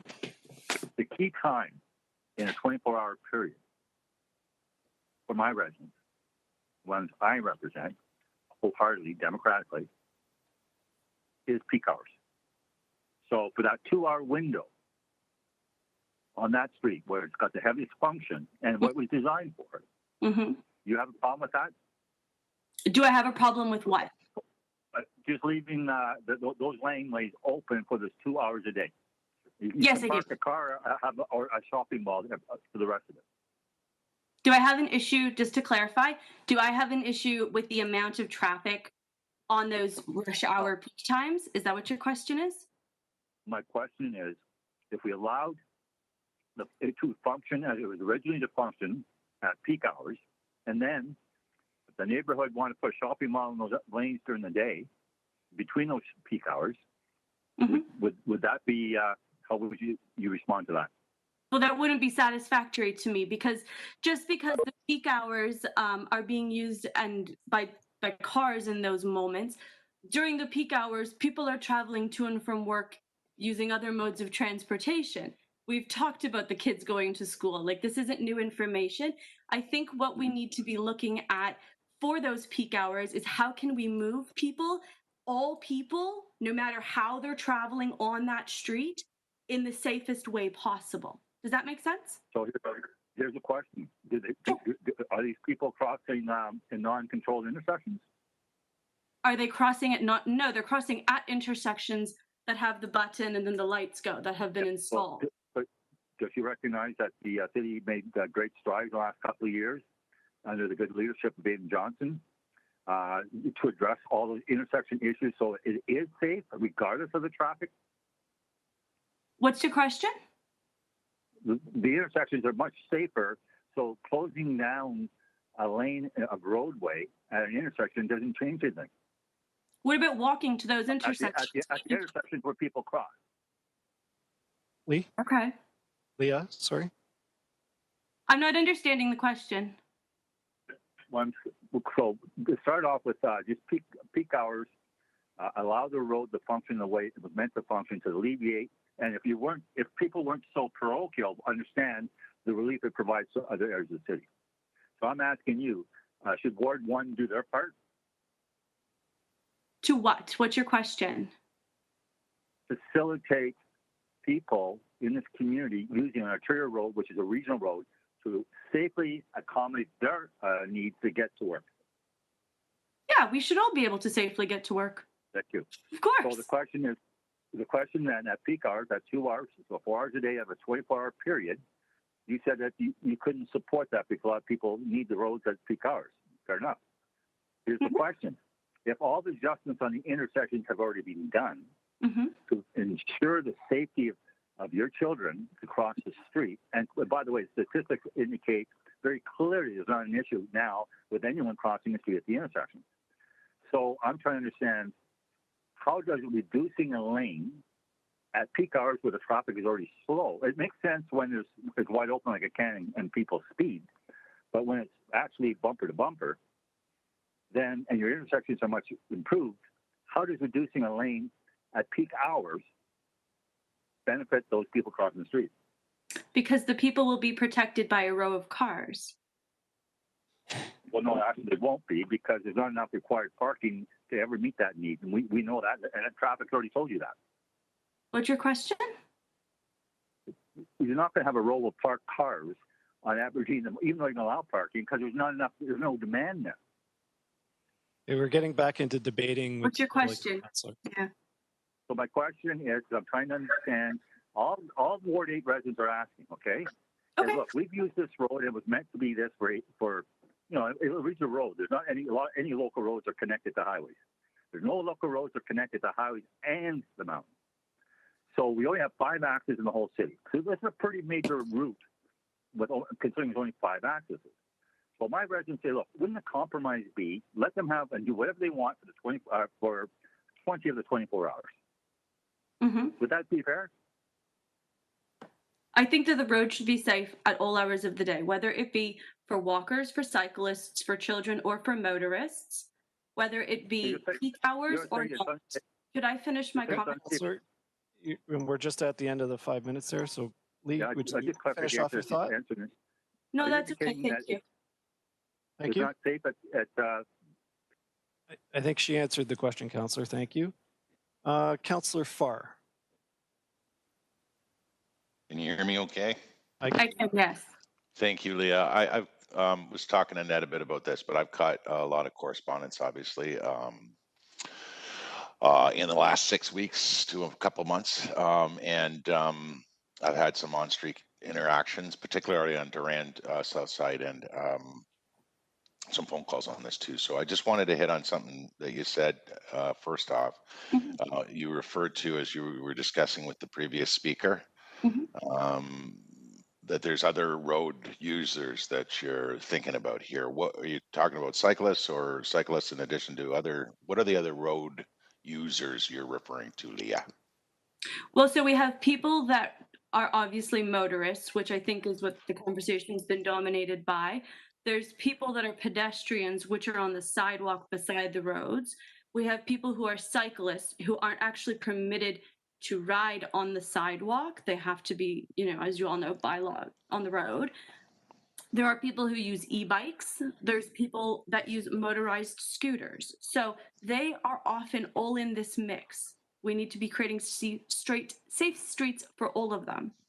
That was what I was talking about. Okay, and this is what I'm kind of getting to. This is an interesting conversation I've had a couple of times more recently with a doctor from the Durand on the South Side who commutes probably 30 some odd years now, maybe let's say 20 for the good doctor. Lived in the area forever. Like you've been hearing from the other side of this, there's many people speaking with historic experience, including yourself. I did catch the beginning of your delegation, and it's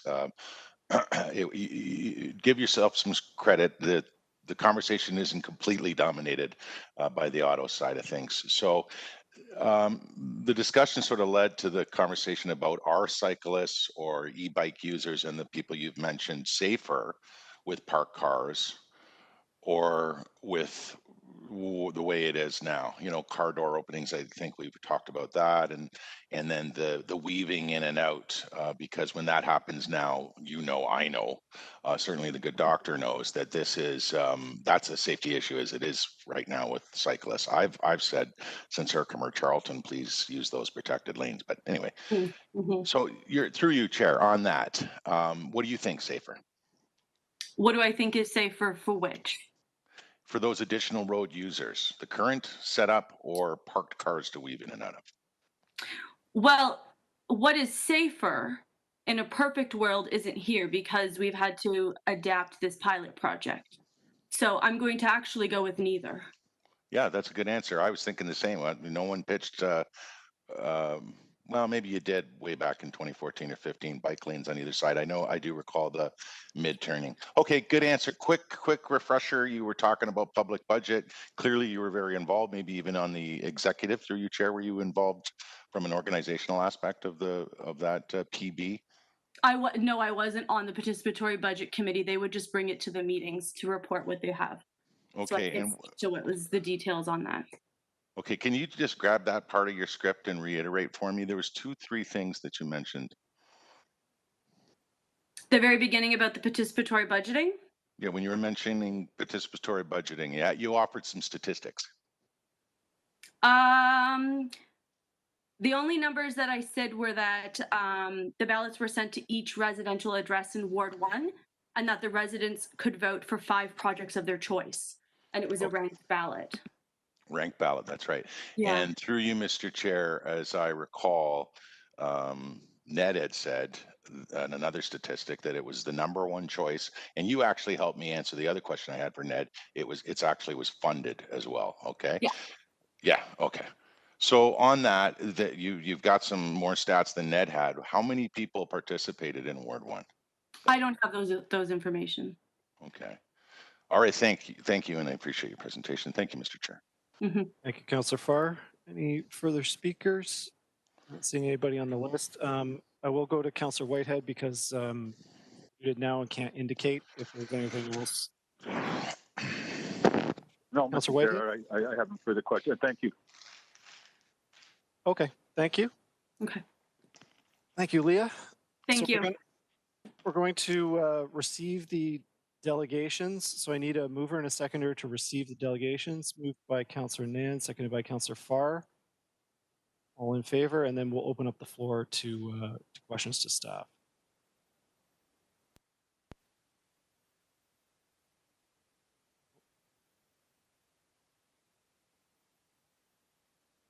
And Councillor Whitehead, could I just get a verbal vote from you for Yep. receiving? Thank you. Yep.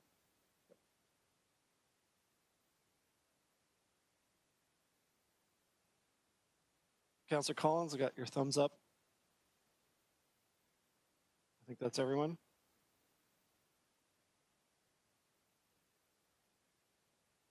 We're good? Okay, thank you. So now some questions for staff. If anybody needs to address anything with, I believe Director Soldo is in the meeting and it's going to our speakers list. Councillor Nan, I have you up first. Thank you, through the Oh, chair. sorry. I saw Councillor Wilson wave as well. I'm not sure if the ward councillor, if committee would. I'm happy to let the ward councillor go first. Absolutely.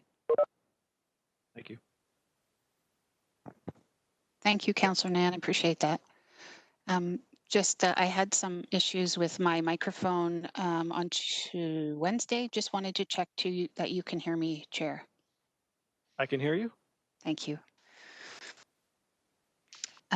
I just wanted to ask a few questions, if I may, through to you, to staff. And I'm gathering, just looking at my screen, Mr. Soldo is available. Thank you. Mr. Soldo, could you please explain to me the 2019 Aberdeen traffic study, when you were directed by council to evaluate the 2017 measures? Could you please share with me what you found when you did your analysis?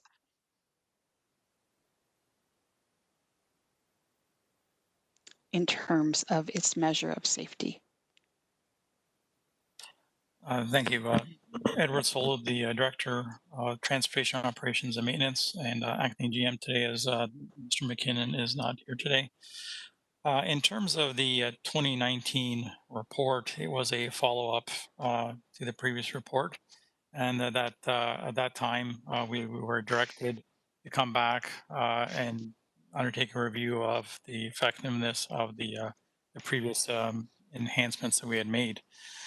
So as part of that study, staff did look at the operations along the corridor itself and looked at any additional measures that could further enhance the safety of the roadway and specifically enhance the pedestrian environment itself.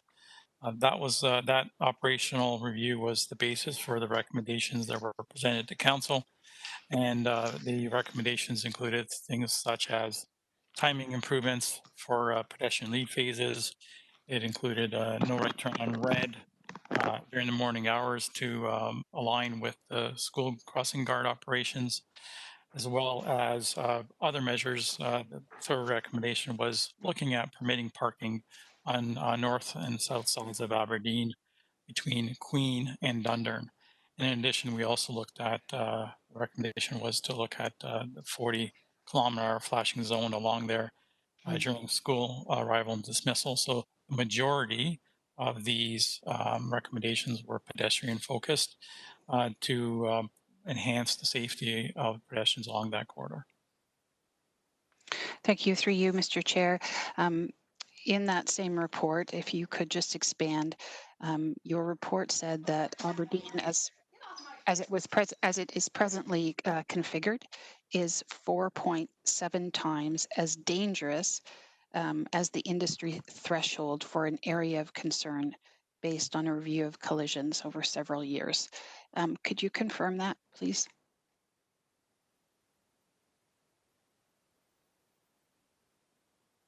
Sorry, you're muted there, Director. My There we go. apologies. Through the chair to the councillor, we did do an assessment of the relative comparison of this facility versus others, and it is at a higher rate as indicated. Thank you. Through you, Mr. Chair, to Mr. Soldo, how will the impact of the changes in this pilot project be measured and assessed? So this measure is an enhancement, and all the measures have been implemented except for the parking changes in order to improve the safety along the roadway. We will be undertaking as part of the pilot, and I do want to emphasize that it is a pilot. There is no physical changes to this roadway. There's no bump outs. It is strictly just changing the parking restrictions along the corridor. So what we'll be doing is looking at the travel times. We've undertaken a considerable amount of work in terms of the pre-existing conditions. So pre-COVID in 2019, we undertook a number of traffic counts. We undertook speeding counts. We did travel time surveys in terms of actually physically getting out there and seeing how long the delays along the corridor are. And we'll be doing those same types of measurements after the fact, most likely in early spring of next year. This would also allow us to see what the implications are from the Queen Street conversion, the two-way conversion, which was just completed last week, as we anticipate that will change some of the travel patterns along here and provide different opportunities. And at the same time, we'll be looking at the collision history along the corridor to see if there's been any changes. That time frame will be relatively short. Normally, you'd want to go a little further out in terms of longer term changes, but we'll be looking at the collision statistics as well and running that through our network screening. And you're just over 5 minutes, Councillor. I can come back to you if you have further. Fair enough. Yep, thank you. If you could put me back on the list, clerks, I would appreciate that. Thank you, Mr. Soldo. Thank you, Chair. Thank you. So I have Councillor Nan followed by Councillor Marula, and I'm going to assume Councillor Whitehead, as he had a number of questions but can't indicate, and then I'll put you back on the list following that. So Councillor Nan. Thank you. Through the chair, good afternoon, Director Soldo. A couple of clarifying questions as a result of the delegations that we heard today. Could staff, through you, Chair, confirm what's the classification of Aberdeen? Is it a major arterial road?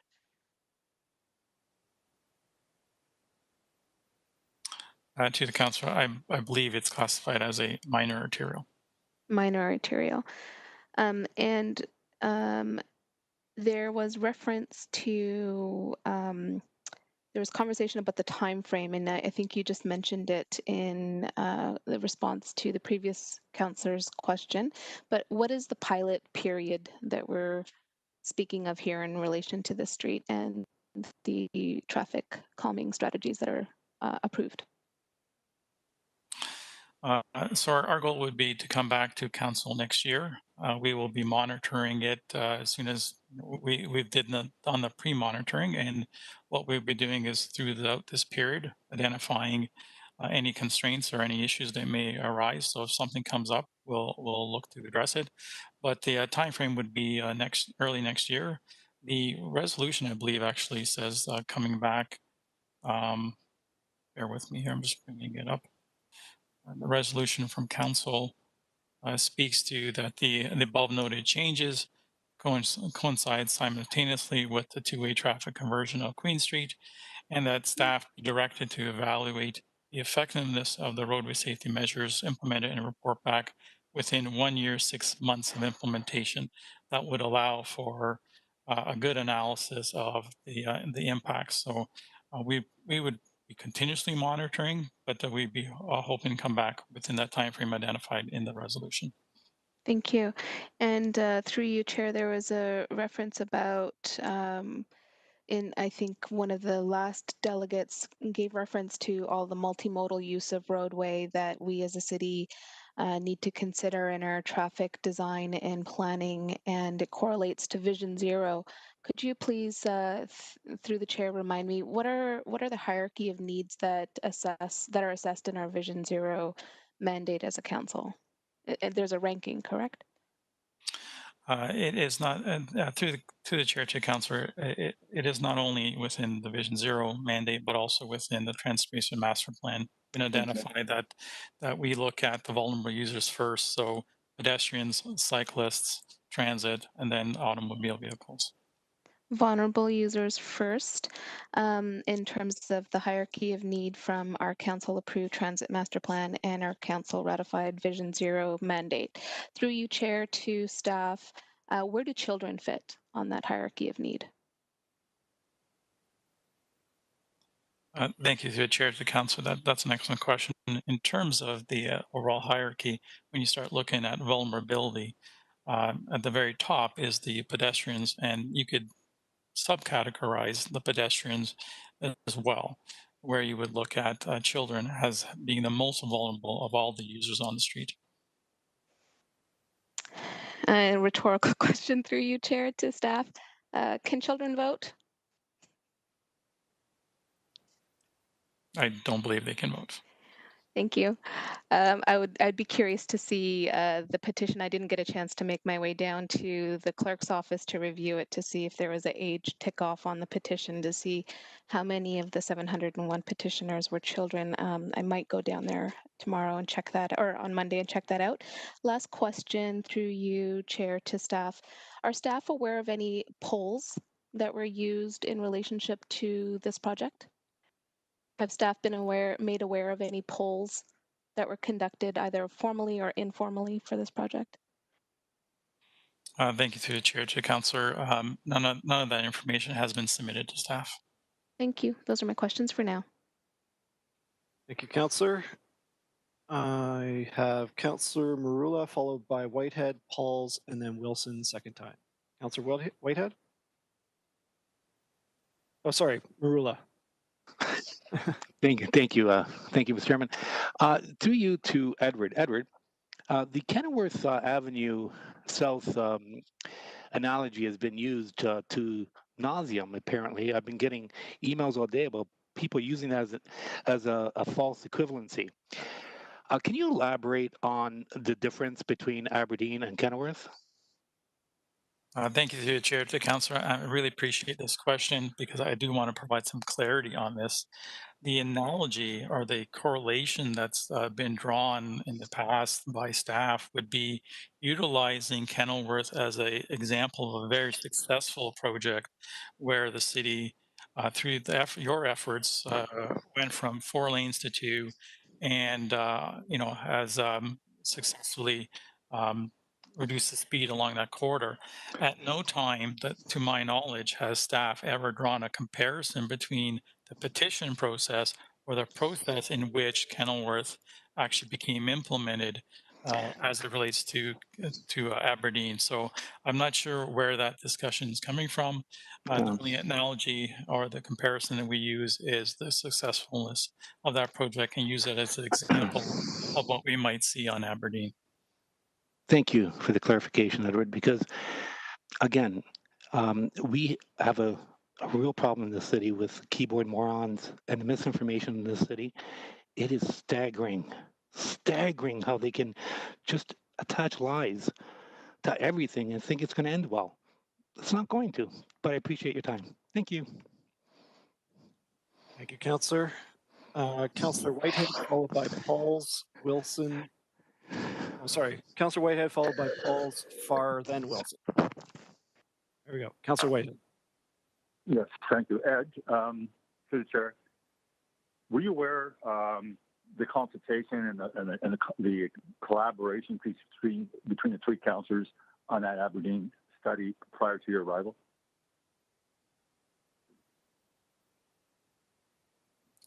I was aware there was consultation on this project prior, as some of our delegates have indicated. This has been ongoing since 2015. Are you aware? Were you aware then that parking along that corridor was asked for specifically in that report? I don't know if it's a side question, and the council turned it down. Through the chair to the councillor, I'm aware that there was the previous report and did speak to that inside the report itself, but there was did not speak to it in the recommendations.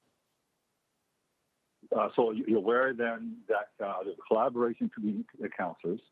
You understand that there's a report that came in, and the test, and I'm not even talking about the road diet, the test of actually having parking go further than where it currently is, that was turned down.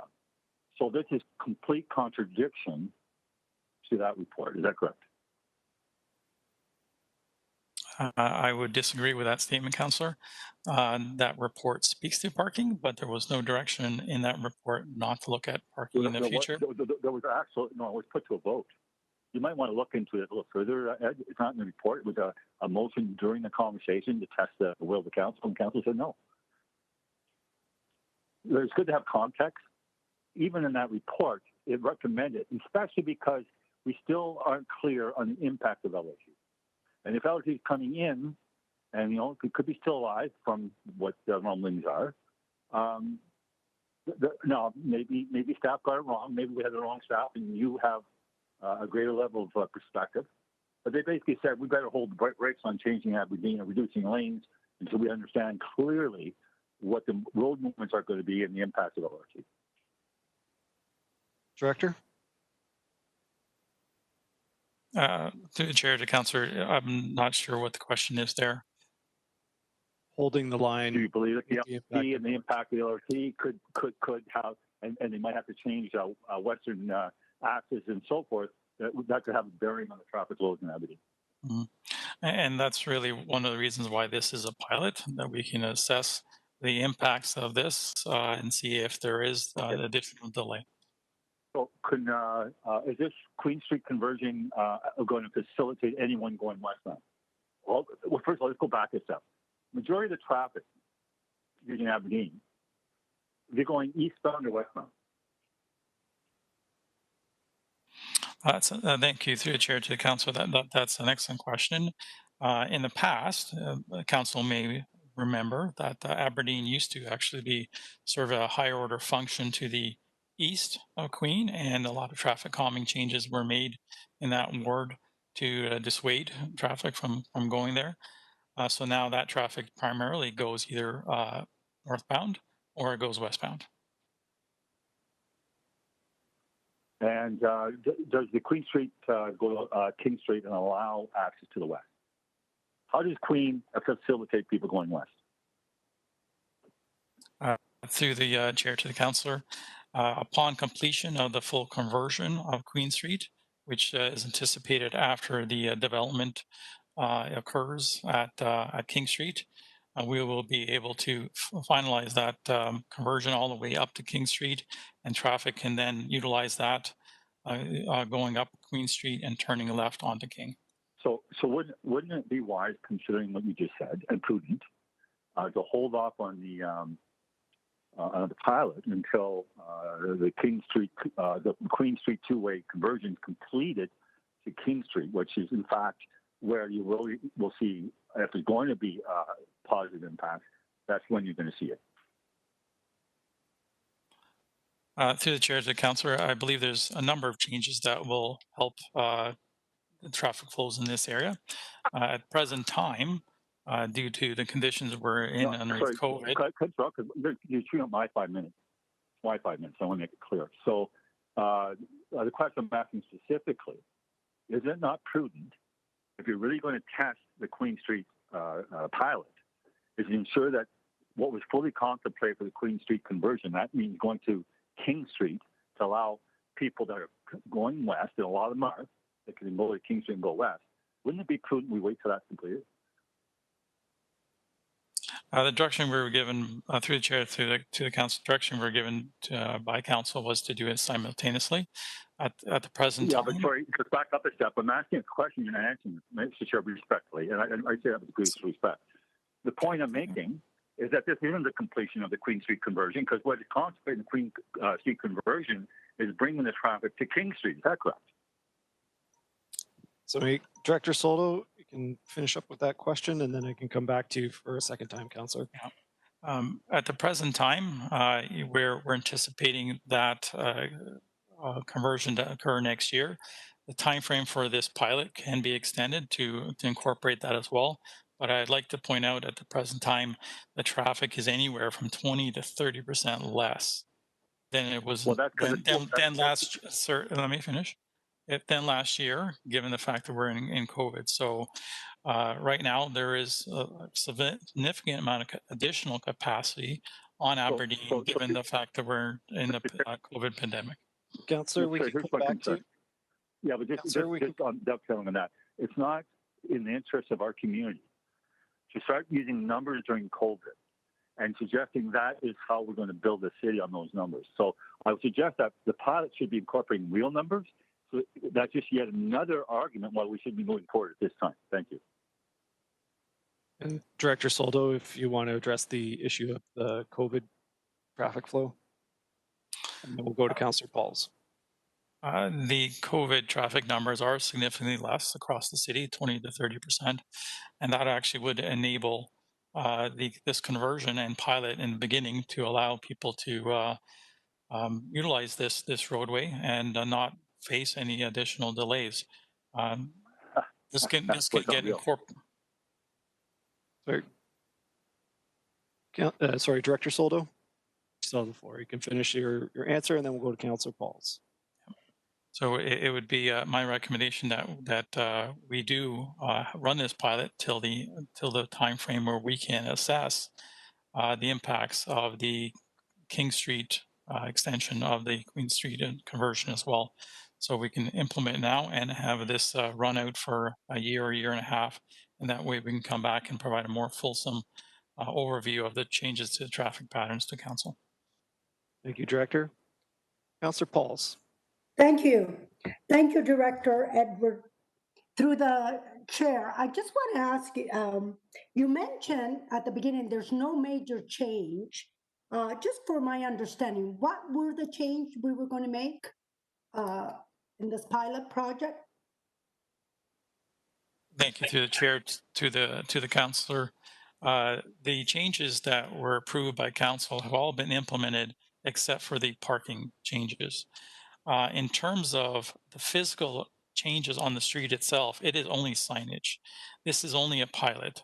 There is no conversion of the street in terms of bump outs that would limit traffic from utilizing this. So if there is no parking there, people can still utilize that lane as a through lane. So what I was referring to, councillor, is that there's no physical changes on the roadway. It's strictly a parking restriction that we're dealing with. So the cost would be very limited, right? So that's good to know. I just want to ask you as well, in your opinion, has there any, because I'm new to the city, has there been any pilot where we found out that it wasn't needed and then reversed? Once the pilot is there for 6 months or a year, I think you said. Is it a year or 6 months? Once it's implemented, has the city ever changed their position? Thank you, through the chair, to councillor. That's a great question. My understanding is that the resolution the council approved was for the pilot to be a year and a half of implementation. Report back to them in that time frame. I do not, unfortunately, have the ability to answer your question about the pilot, as I've only been here a couple of years. So there may been some pilots in the past that were put forward and did not work out. I don't have that history. I'd suggest the bus lane as an example, a dedicated bus lane. Okay, that was painted over. I remember that. You're right. Also, you answered my question. You said you've been in about 2 years. The prior director, because it's been going on for 5 years now, right? That's what we heard. So you looked at all the prior directors' study, and you're concluding that this would be a good. We're depending on you, Edward, to see if it's a good fit or not for the year and a half anyways to do the pilot. So you looked at it 3 years prior, what they've done, and you added to it. Is that fair to say? Through the chair to councillor, there's been a lot of work that's been done in the past, and this is another enhancement. We looked at other areas within the city, and other comparisons have been made where this has been done and it's been successfully implemented. And this is not only a City of Hamilton measure. This is a measure that's been used in cities across Ontario as an enhancement to safety for pedestrians along these kind of corridors. Okay, thank you. Thank you, Edward. Thank you, Councillor. Councillor Farr.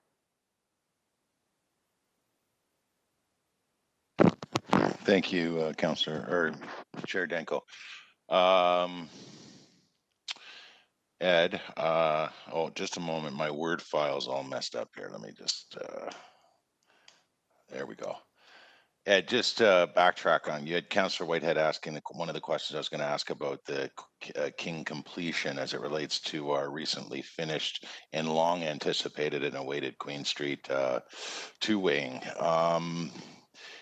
I thought I heard you say, confirmed through you, Chair, that you said no one turns east when they come down at Aberdeen?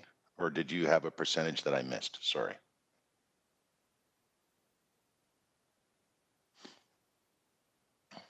Through the chair to the councillor, there is that movement is permitted, but it's significantly lower than it was in the past. There's been a considerable amount of traffic calming done in that area, as you're aware, which has provided guidance to people not to go down Aberdeen east of Queen Street. So there is still that movement allowed, but it's significantly lower by since the time that that's been implemented. Okay, so it was some time ago before your time, Councillor McHattie and I had committed to a petition, or sorry, a commission to civic plan, and we did study it. And at the time, as I recall, this has been 7-8 years ago now, Mr. Soldo, it was 33, 33, 33. 30% are coming down the hill going to St. Joe's, which is, and so they're going east-west. They're going east on the southerly side of Durand. 33 we're going downtown, and then 33 we're heading to the 403 or McMaster University. I can get that for you, but I just thought I'd bring that up. That was some time ago though now, and those calming measures you talked about happened in 2006, I think, maybe 2000. So Councillor Farr, you're breaking up a little bit. I got the low bandwidth, but and I had mentioned earlier about how off. You're breaking up, Councillor. Just back up a little bit. You're breaking up too. Can you hear me better now? I can. Is that better? Yep. Is that okay? I think it was your internet connection, Councillor. Okay, it's my Wi-Fi. I'll put myself back on the list. Okay. So continuing with first time, I also have Councillor Pearson. Can you hear me? Can you hear me? Okay, you need to connect it right away. I was right in the middle of speaking in a meeting. Councillor Farr, you're still on.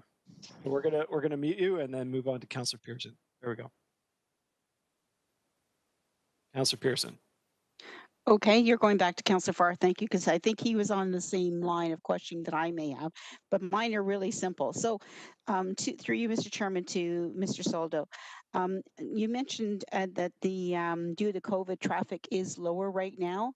So do you really feel that we'll have a comprehensive study when we won't have the true numbers of people that will be using that roadway in the next while?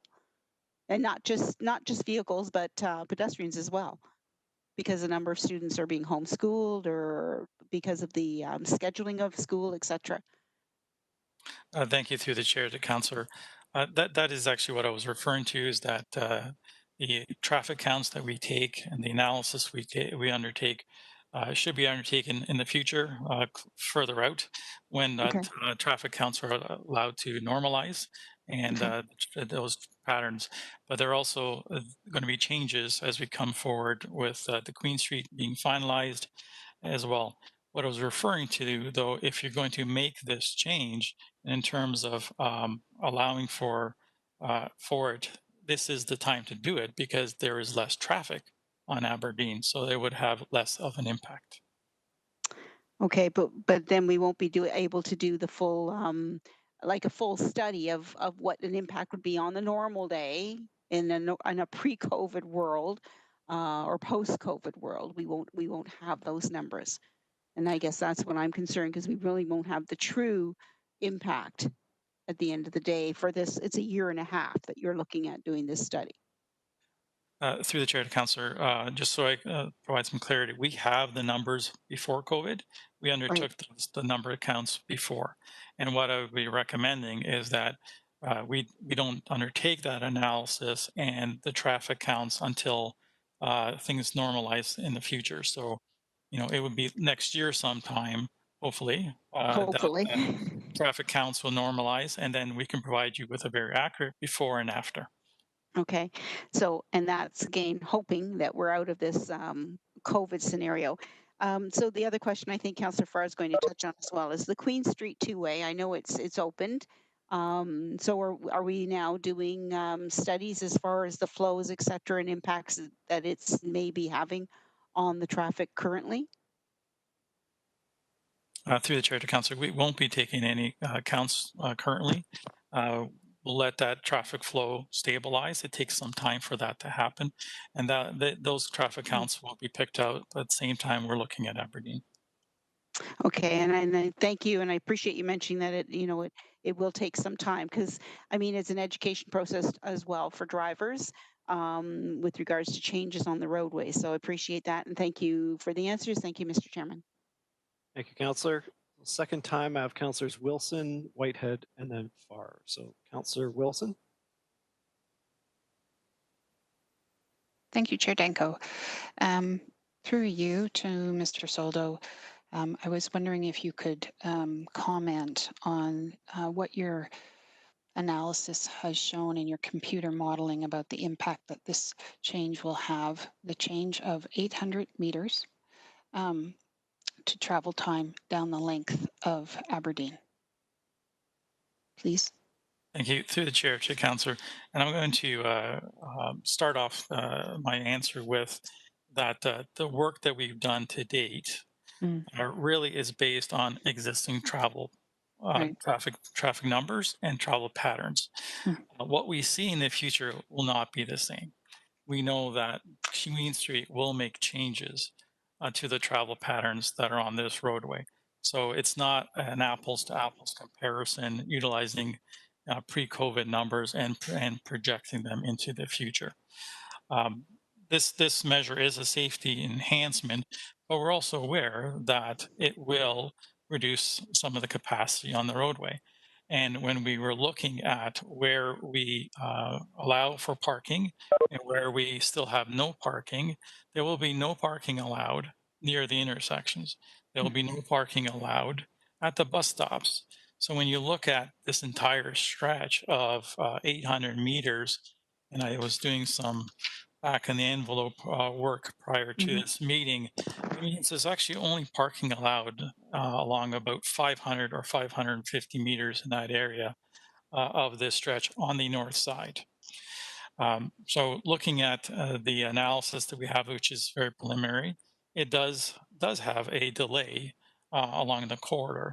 And what we're anticipating, where it took someone potentially 3 to 4 minutes to go through this corridor, it could be anywhere between 5 and 6 minutes. So we're looking at an additional delay of 1 to 2 minutes, depending on the situation. Thank you. I'm just writing that down, Mr. Chair. Thank you.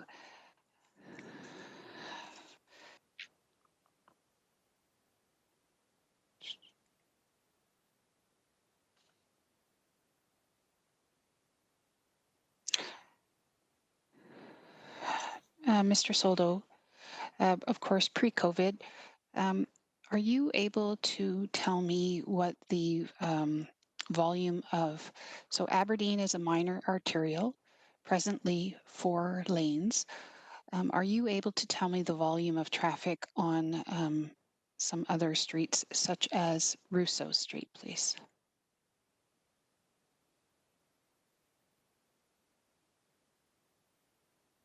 Through the chair to councillor, I apologize, I don't have the exact numbers, but I would consider something like Rousseau or Wilson Street, because those have been streets that have been spoken about in the past to be very similar. I believe they may even have higher daily traffic on streets such as those two.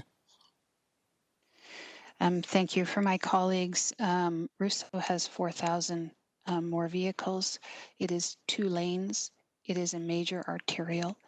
And I know there's some sensitivity to talking about Kenilworth, but it was 4 lanes down to 2 lane due to the leadership of Councillor Marula, and particularly in the afternoon has a greater volume, and now is functioning as 2 lanes.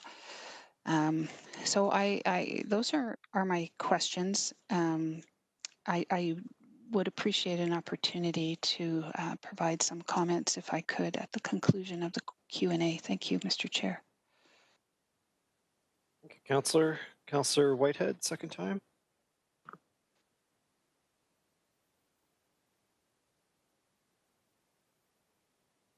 Not hearing Councillor Whitehead. There we go.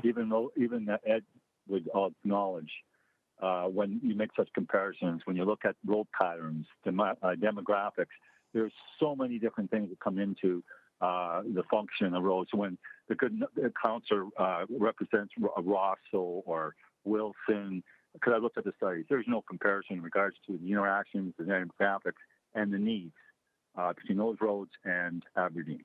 Is it correct that these are identical roads you can compare?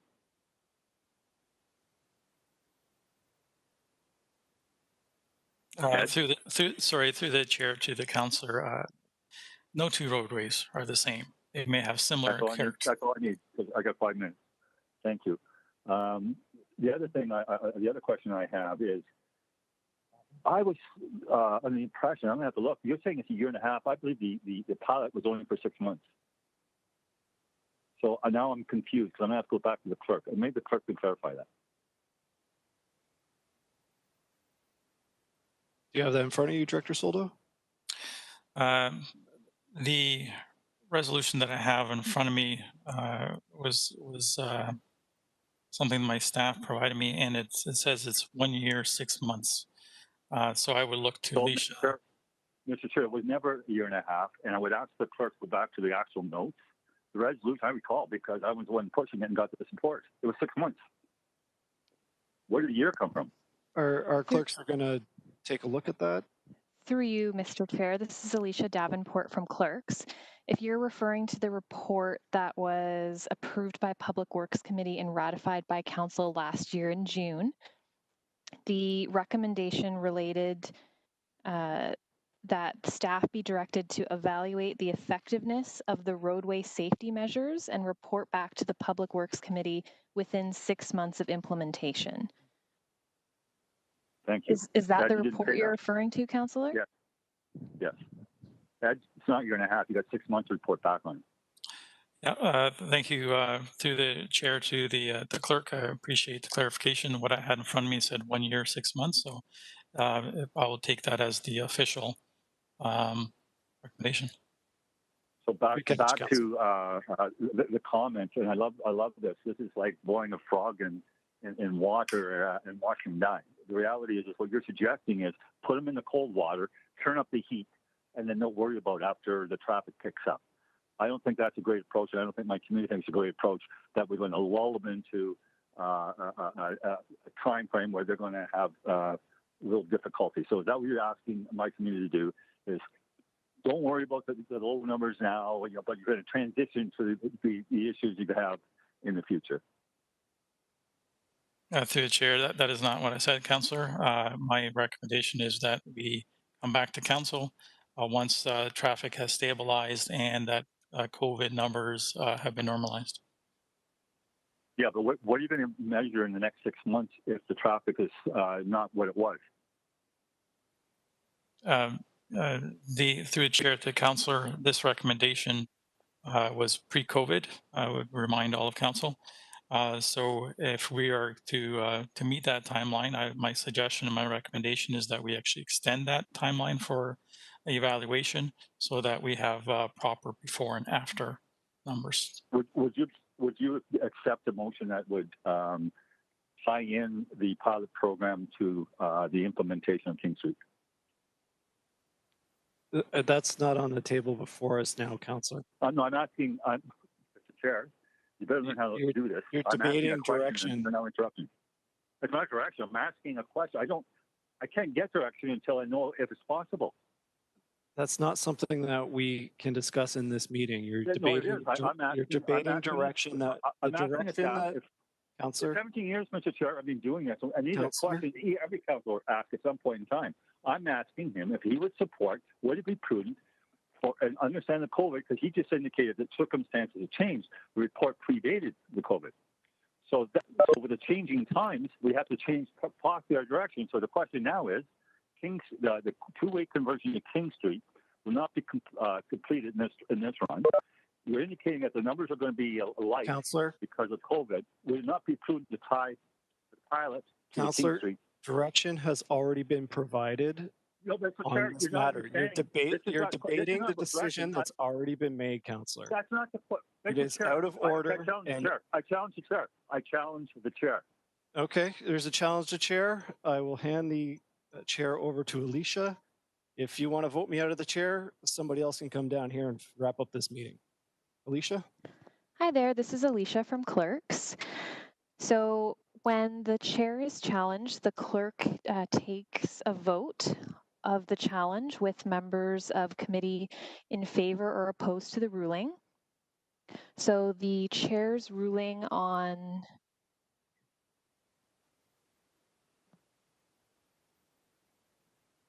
the question and comments of Councillor Whitehead has been challenged. This challenge is moved by Councillor Whitehead, but I would require a seconder. So seeing Councillor Farr, an electronic vote is now required to determine, oh, sorry, it looks like Councillor Farr wishes to speak to the matter. My apologies. Councillor Farr, go ahead. It's okay. I'll second to get it on the floor, but I heard the existing chair say that it sounded like he thinks he's out of the meeting the entire meeting. What happens to a chair when the chair is challenged? Just for people's edification. So if the motion is carried, the ruling of the chair is sustained. If the motion is defeated, the ruling of the chair is overturned, which would essentially allow Councillor Whitehead to continue his line of thought. Okay, I thought, and maybe JP was being facetious. If he was, I apologize. I didn't catch it, but he sticks around his chair. That's an important exclamation or explanation. Thank you. That's correct. Thank you. I think Councillor Whitehead still has that floor. So Alicia has the floor. Thank you. So I am seeing a few other speakers as well. Councillor Pearson, if you wanted to go ahead. Well, Alicia, and I appreciate the challenge to the chair is on the floor, but would it not have been better that there was a direction to the clerk to clarify the line of questioning and whether that is appropriate going forward? His question of another area that's not before us today? What is before us? So just wanting to clarify that it would be the chair's role to make that determination. So since the chair's ruling has been challenged, that's when I would step in and to do this portion. So there is no debate on challenging a chair. So I will move forward with a vote moved by Councillor Whitehead, seconded by Councillor Farr. Again, just keeping in mind that carrying the motion or voting in favor sustains the chair's ruling. Voting against overturns the chair's ruling. Oh my God.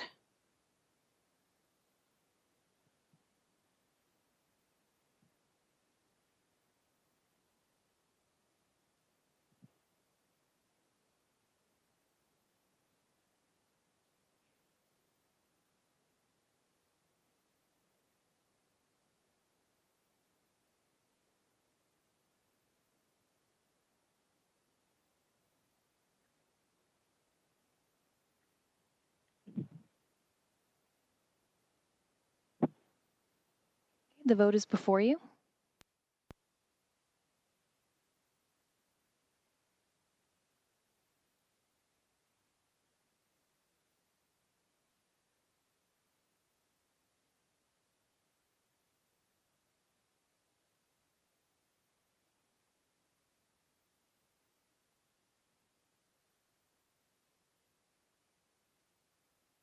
Councillor Collins, if you could please indicate.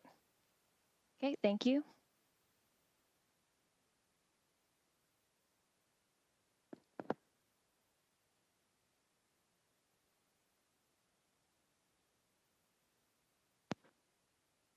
Councillor Pearson, I'm also missing a vote from you, please. She has a question. Oh, thumbs down. Okay, thank you. And Councillor Whitehead, could you please indicate your vote verbally, either in favor or opposed? I moved it, so I was in favor of it. Thank you. While voting.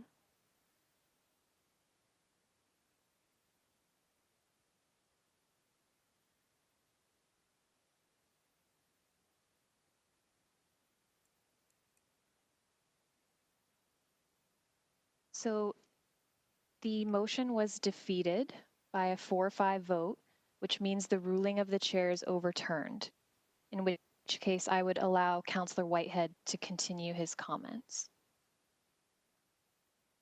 And Councillor Danko now has the chair. Thank you. So repose your question to Director Soldo. Does the chair stay in the chair while I'm still questioning when I challenged him? Is that appropriate? Madam Clerk? Through you, Mr. Chair, yes, please continue. Well, what if he does it again and again? Anyway, because you can see what's going on here. The question is valid because Mr. Soldo introduced in this conversation, and you can clarify if you didn't, that there is a change since the motion and the direction was given that we should contemplate. That COVID has an impact on traffic. Is that correct? Through the chair to the councillor, there's 2 changes that have occurred since this recommendation started. One would be that COVID has impacted traffic. And the second one is that I believe it was anticipated that this project was going to include the conversion of Queen Street to King in a shorter time frame.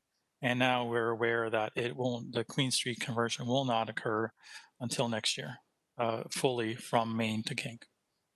So thank you. So for the chair's purposes, 2 things being introduced that was not material at the time the direction was given, that is now material. So I'm not sure why he thought that would be out of order. The question clearly is, would it not be prudent, since the original intent on the motion was to have the Queen Street conversion all the way to King Street? That was the intent. You're not living the intent because you can only go to Main. Would it not be prudent? In fact, I want to ask the clerk, if there's been a material change to the actual direction,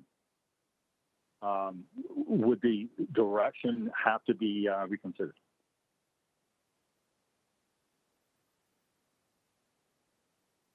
The clerks are just conferring. Through you, Mr. Chair, this is Alicia from Clerks.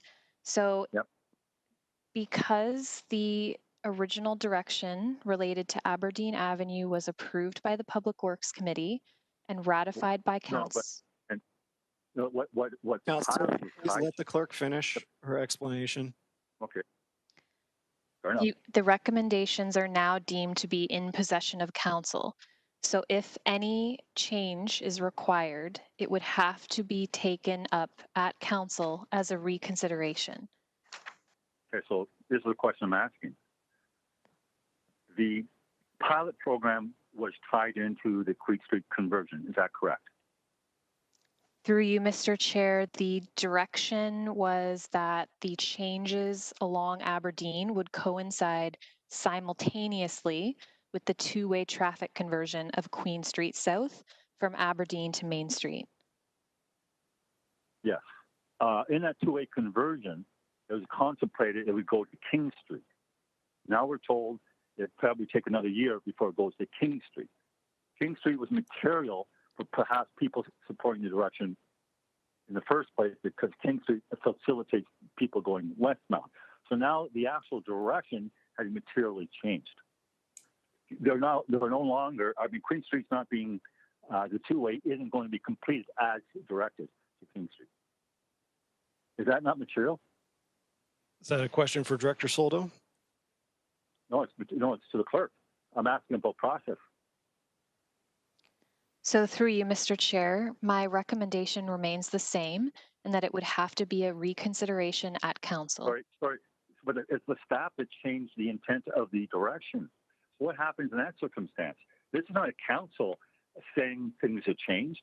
This is the director saying things have changed, and we no longer can live up to the commitment to bring the two-way in the same time simultaneously with the conversion of Aberdeen, because Queen Street will not be finished to King Street. So you understand that it's not the council changing the term of the contract.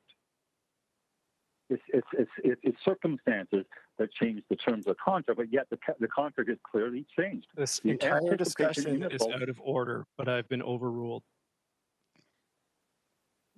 The intent of that motion was that Queen Street would be fully converted two-way to King. Now staff are telling us it won't be, not till next year. That's a material change. If I voted on the original motion, yeah, and I did, to go to King, and now I'm finding out it's not even going to go to King yet, then that's not the contract we signed on. That's not the motion we signed on to. So the motion materially changes, Madam Clerk. Through you, Mr. Chair, respectfully, Councillor, my direction remains the same, in that it would have to be a reconsideration at council. The direction is...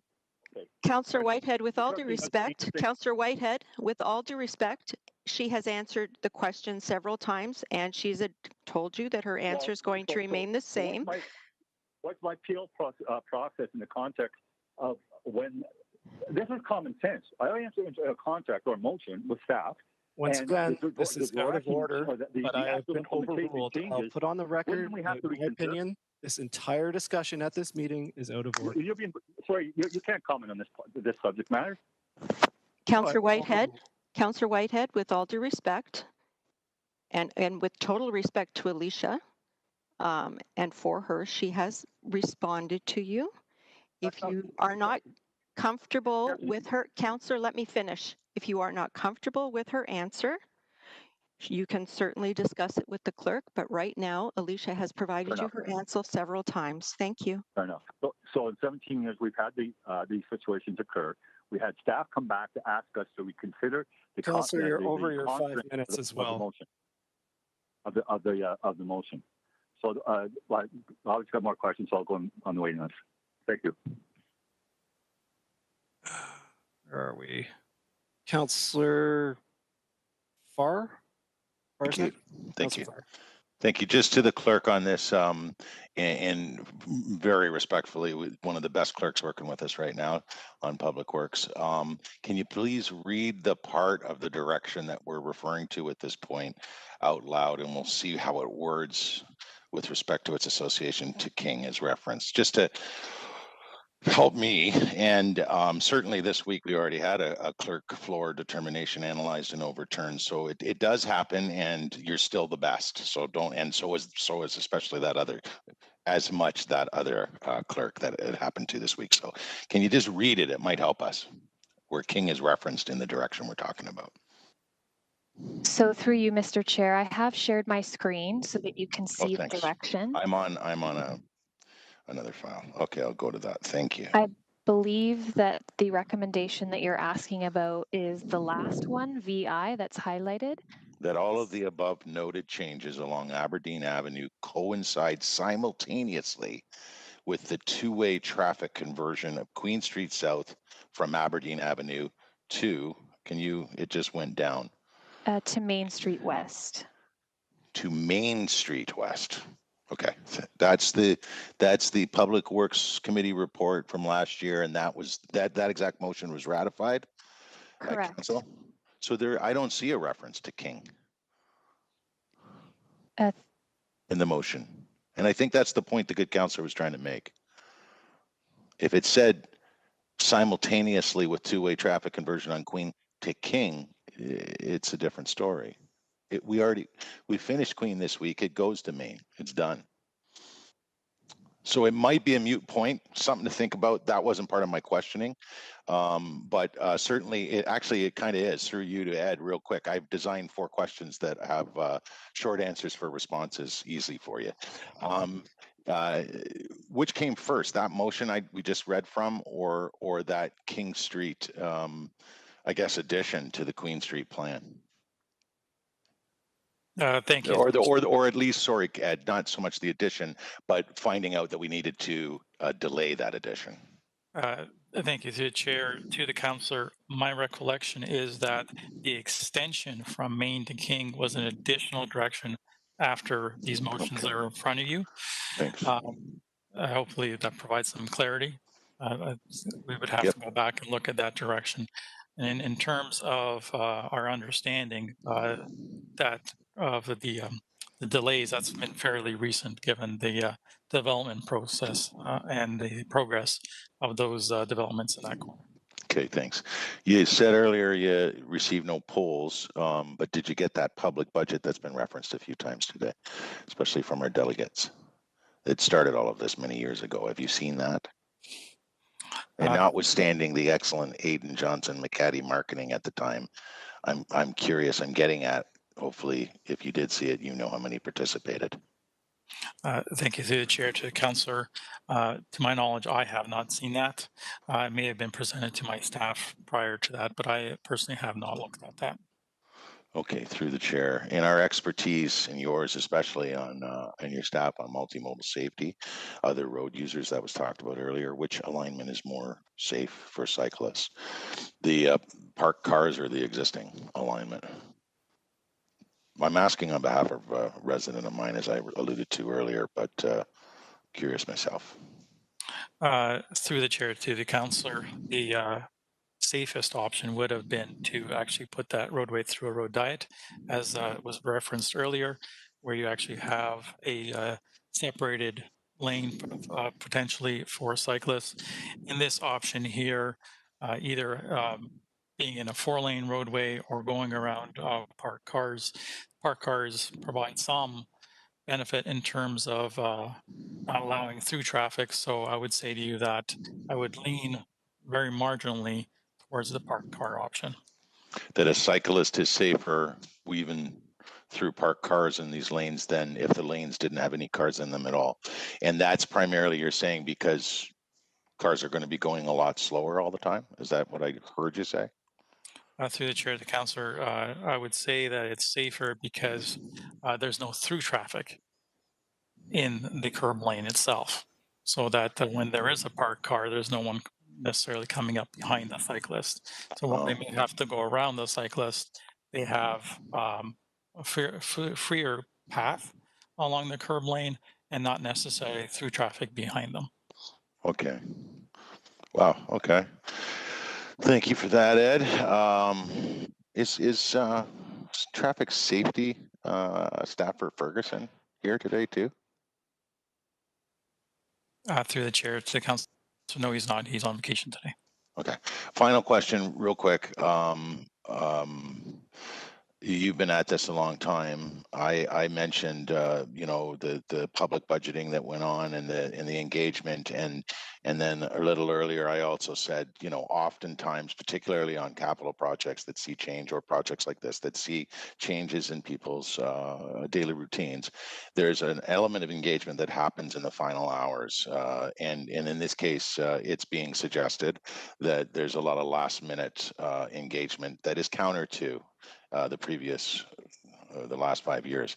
So have you, in your professional, have you ever seen anything to this magnitude? I mean, you got a Clark, a petition for from 700 people in a final hour sort of scenario. Through the chair to the councillor, on most projects, clarity is provided to residents at the end, and most individuals tend to engage towards the end of the process, not necessarily at the beginning, because they potentially see this as a change, and there's a fear of change potentially as well. So I've seen in many projects where, as we're trying to get it across the final couple of yards and across the goal line, where individuals come out and are curious as to what those impacts would be. And there has to be an education process of those individuals of all the previous work that's been undertaken. And Councillor, you're just So over 5 minutes. the question was, have you ever? I know that happens, and I said it happens, and it's opposing, and it's inevitable because there's change, and then suddenly the project is right in front of them, and that's when you hear from people. I get that. Have you ever received a 700 name petition? Is what I was asking. Last I was long-winded with my question, Ed, so I'm sorry about that. Director Soldo. Thank you. Through the chair, the councillor. I have seen actually a lot worse in my previous past. No, in Hamilton, in your career here in Hamilton, and the issues we've been dealing with. I don't even know where you were and whether we were even talking about You're over your 5 road minutes, comment. Councillor. In your career here, have you seen a 700-page petition? Yes or no? Sorry. No, Thank you. And that's it. I have not. Thank you. First time speaker, Councillor Jackson. Thanks, Chairman Danko. So just real quickly from just my perspective only, rewind the clock to June of last year, contentious debate then. I remember I told the Ward 1 councillor with just a conversion of Aberdeen from 4 to 2 lanes, I would not be supportive. However, I couldn't remember if it was myself that moved or seconded, or maybe someone else that moved and seconded the amendment, that it would be conditional upon the two-way conversion of Queen. That made a lot of sense to me. I remember the Ward 1 councillor was open-minded to that, and it was on that basis that I supported the plan for Aberdeen and the road diet. And so I'm just recapping from my own perspective where I had positioned myself. That's where I'm currently at. Mr. Chairman, through to Director Soldo, Ed, if I recall, and I'm agreeing with your recollection, that the two-way conversion of Queen, although many of us wanted it initially to go to Main Street, for some reason, maybe it was some form of construction around Main Street, maybe there was some infrastructure, or there was some buildings, condominiums, whatever that may have been planned for, that may have competed with the Queen Street conversion going all the way to Main over this past year. But I'm agreeing with you that we reluctantly went only to King. I'm hearing you about some kind of logistical issues to move more quickly to Main. Is there anything that council can do to help you get that conversion on Queen from King to Main done much sooner than having to wait for roughly a year? Mr. Chairman, through you to Director Soldo, please. Thank you. Through the chair to the councillor. Currently, we have the conversion done to Main Street. It is the section from Main to King that is on hold because of 2 developments that are at the corner of King and Main.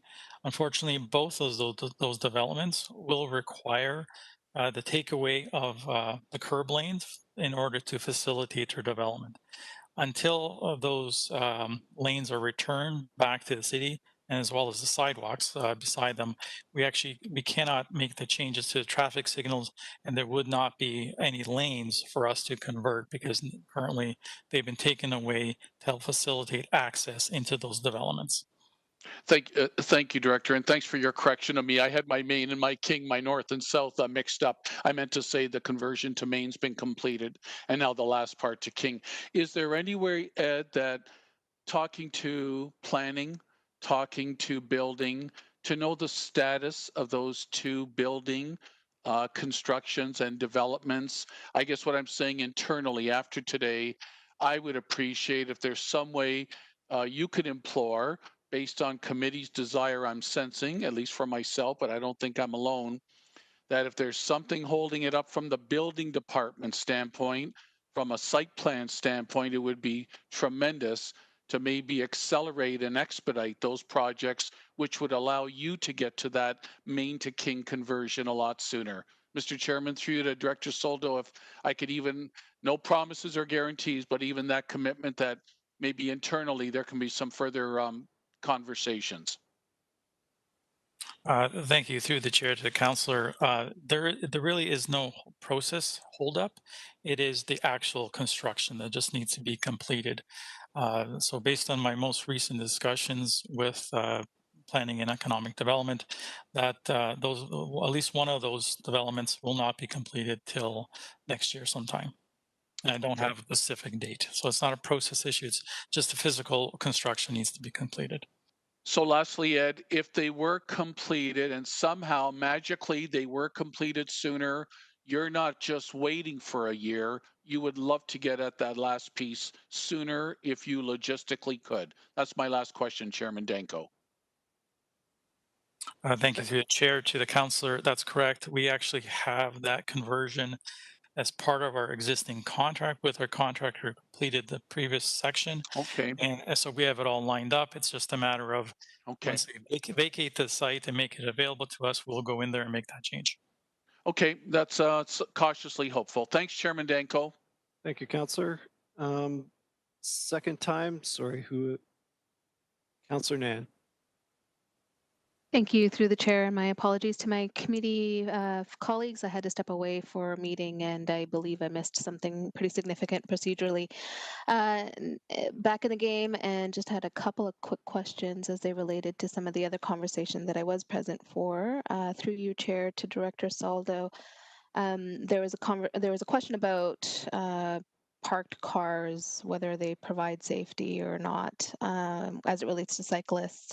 And I appreciate the question, but was wondering about our vulnerable group, the first vulnerable users first. You mentioned pedestrians as being the hierarchy of need. We already established clearly 665 children who cross Aberdeen on a daily basis to get to one of multiple schools in the area and daycare facilities.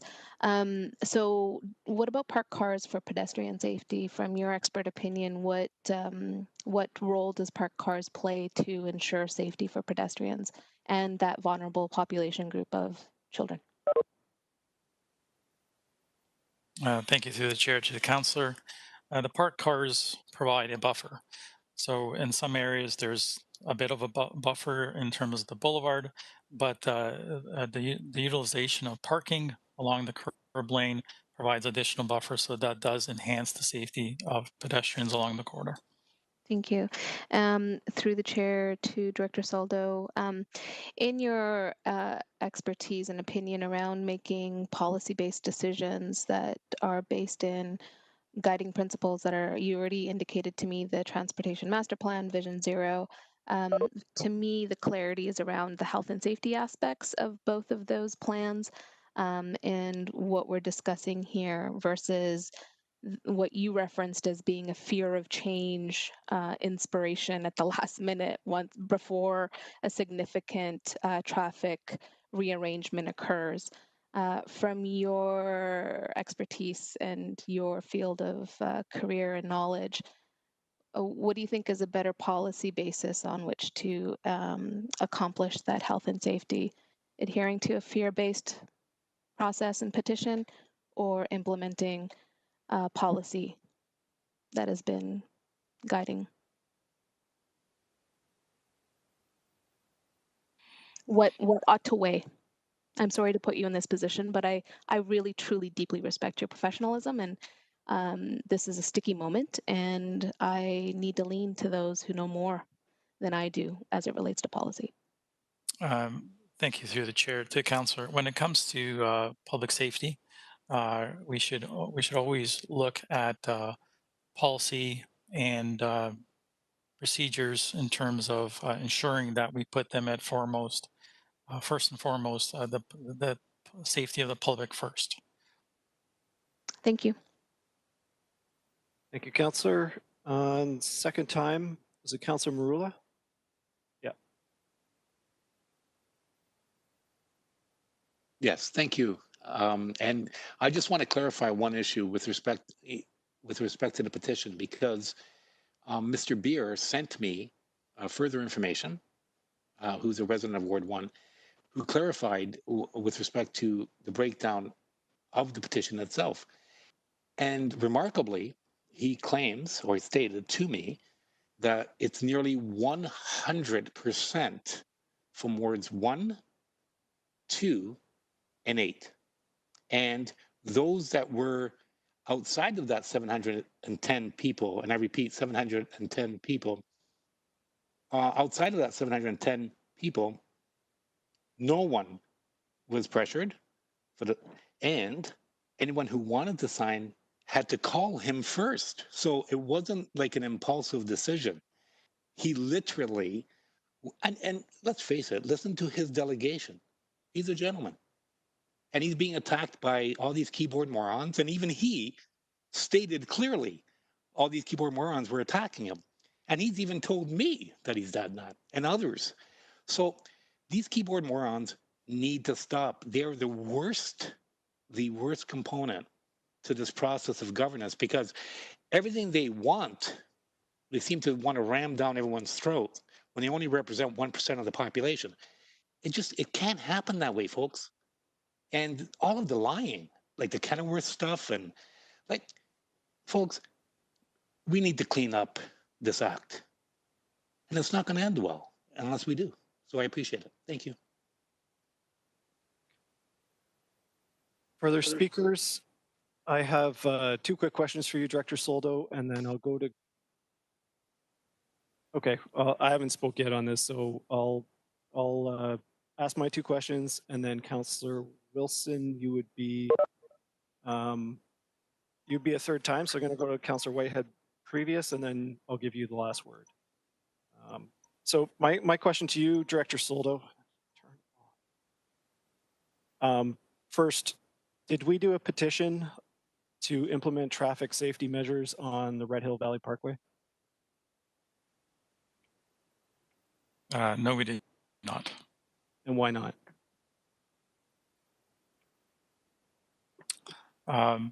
Roadway safety and matters of public safety are usually, not normally, subject to or the topic of public petitions.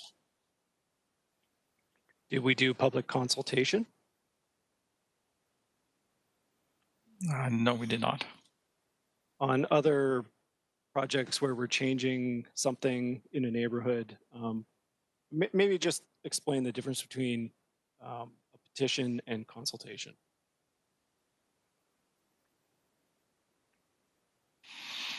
I would to the councillor in terms of consultation. Normally, when we make changes to your roadway, we might have some public meetings, provide that information to the public, get their feedback on their perceptions and any other feedback they may have related to those changes.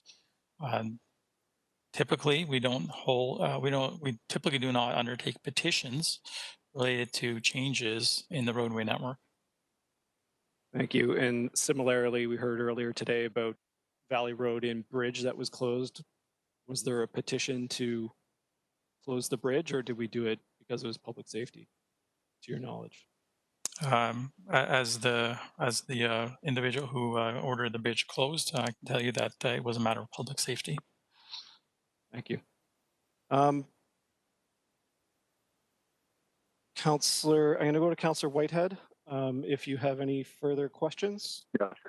Yes. Okay, go ahead. Does democracy involve the community and perhaps petitions to that? He accepts that as part of democracy.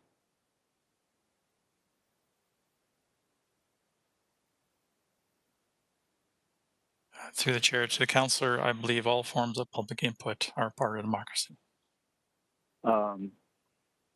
When because you and I talked, and you said this is more about perception than metrics in the context of the lane closing. So let's get right down to the brass tacks. What are the actual metrics at peak hours that would drive eliminating the lane? What makes it unsafe about those extra lanes at peak hours? Specific to peak hours. I would characterize the changes that we're proposing as an enhancement to the safety. Now, if it wasn't brought forward by the council or the ward, when would staff prioritize it, knowing that it was 525th on that list? In fact, I think I was told it wasn't even contemplated; it was driven politically.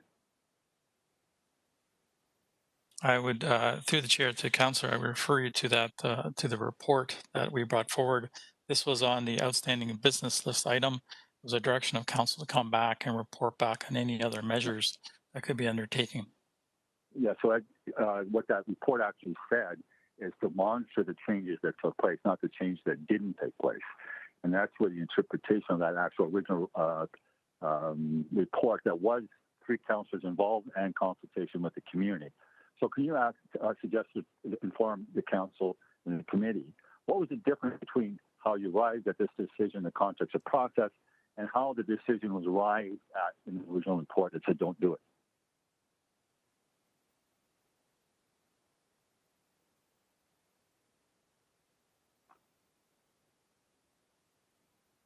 I would not agree with through the councillor through the chair to the councillor. I would characterize that the first report looked at it as an option, and as directed by council, we looked at further enhancements, and this is one of those enhancements. Yeah, so the point is that the difference was in the first one, 3 councillors were involved, and there was consultation with all 3 communities. When this recommendation came forward, there was 0 consultation outside of possibly Ward 1. Is that correct?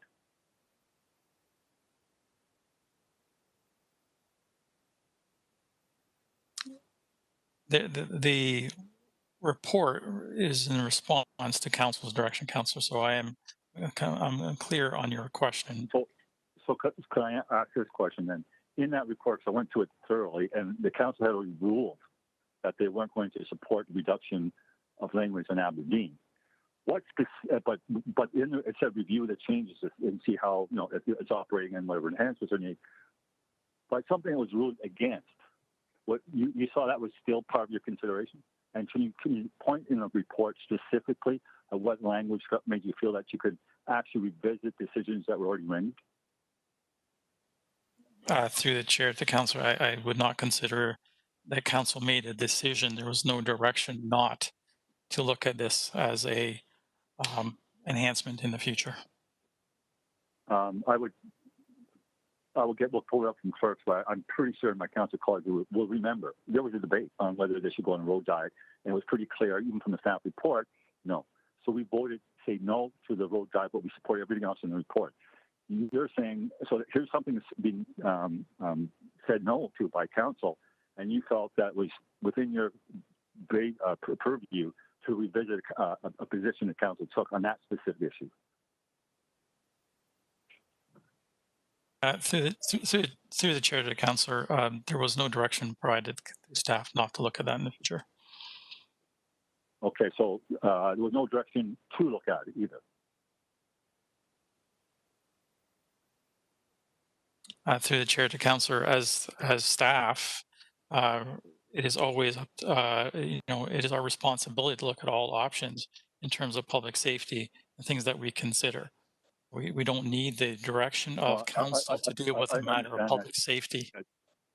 All due respect, we're talking process here. We're talking about a process that involved councillors, 3 councillors, that involved the communities, and it came with some very strong recommendations in Aberdeen, and even the consideration of the road diet, which the council said no. In fact, the staff said no. So now you got a no for the enhancement piece. But they asked to implement and consider and review the changes that were being made. I'm trying to understand, how does you get the direction? It was all of a sudden safer than that particular time when that decision was made.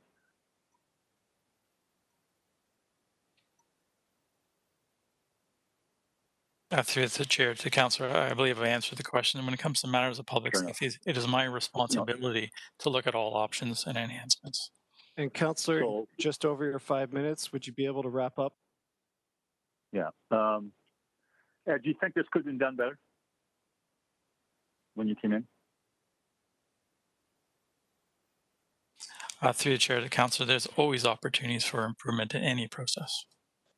Do you feel that understanding the context as you do today, that you would have made changes in the process?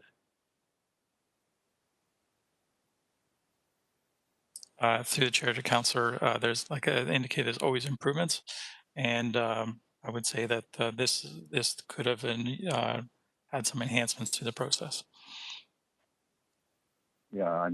So you apologize to me with what took place, and now I'm talking in front of council, and you're being kind of evasive in the context of what you're saying you're sorry for. So can you explain to me what you were sorry for? Councillor, I'm not sure that question is appropriate. I'll let Director Soldo respond, and then that's it.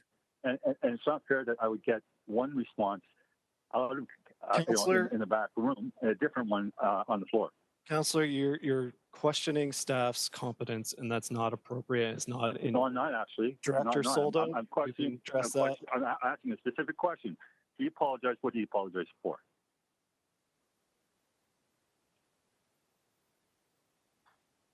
Through the chair to councillor, I believe that you felt that the process was inappropriate, and I do apologize if you feel that the process we undertook did not include you as in the same manner that you felt you should have been included. Thank you, Mr. Chair. That certainly wasn't what I was told, but now I know what I'm dealing with. Thank you. Councillor, that is out of order. Would you offer Director Soldo an apology, please? Thank you. No, I won't. You're out of order because I had a different answer. Councillor Whitehead, I'm going to remove you from the remaining of the meeting. Could we remove Councillor Whitehead from the remaining of the meeting? That's the second time he's been out of order. He had an opportunity to apologize, and I'm done with this. No, as the chair, I have the authority to remove a member from a meeting.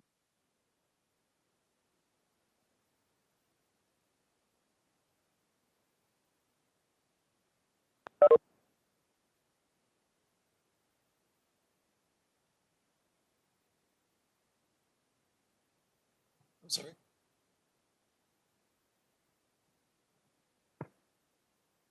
Thank you. Councillor Whitehead's been removed from the meeting. If he apologizes and in council votes to allow him back in, or sorry, committee, then he can continue. So, and Councillor Wilson, I think we have you on final, and just a reminder for committee, questions to staff is offered to committee and to council as a courtesy to get clarification on delegations. There is no question that is actually on the floor right now. It's questionable whether this 3 hour, however many long hours discussion this is even in order in the first place. So can we please wrap this up and finish this meeting? Councillor Wilson. Thank you. Just to clarify, through you, Chair, closing remarks? Go ahead. Okay, thank you. Hello, I've asked to speak. Just that I've asked to speak, FYI. You, okay. Oh, you can go on after Councillor Wilson. Councillor Marula. Go ahead, Councillor Wilson. I don't mind ceding the floor to Councillor Marula. I'd rather close my remarks, so thank you. Councillor Marula. Thank you, Mr. Chairman. No, I find it interesting. Okay, so what I'm hearing today is quite simple. So the reason why Kenilworth happened was because of a petition. The reason why I want to reconsider Aberdeen is because of a petition. I'm consistent in my approach, and that is the approach of empowerment. And to suggest, and I did write this down, because I couldn't believe what I was hearing earlier. So the issue and the comments being made by inexperienced councillors is interesting, because to trivialize the empowerment of neighborhoods, that empowerment that they get from that petition, and the petitions that you're going to receive now, and the public has now known that these petitions that you're going to submit to your elected representative are going to be dismissed as nonsense. Nonsense. Because the question was asked, was there, and I can't believe this question was asked, was there a petition with respect to public safety issues surrounding the Red Hill Creek Expressway?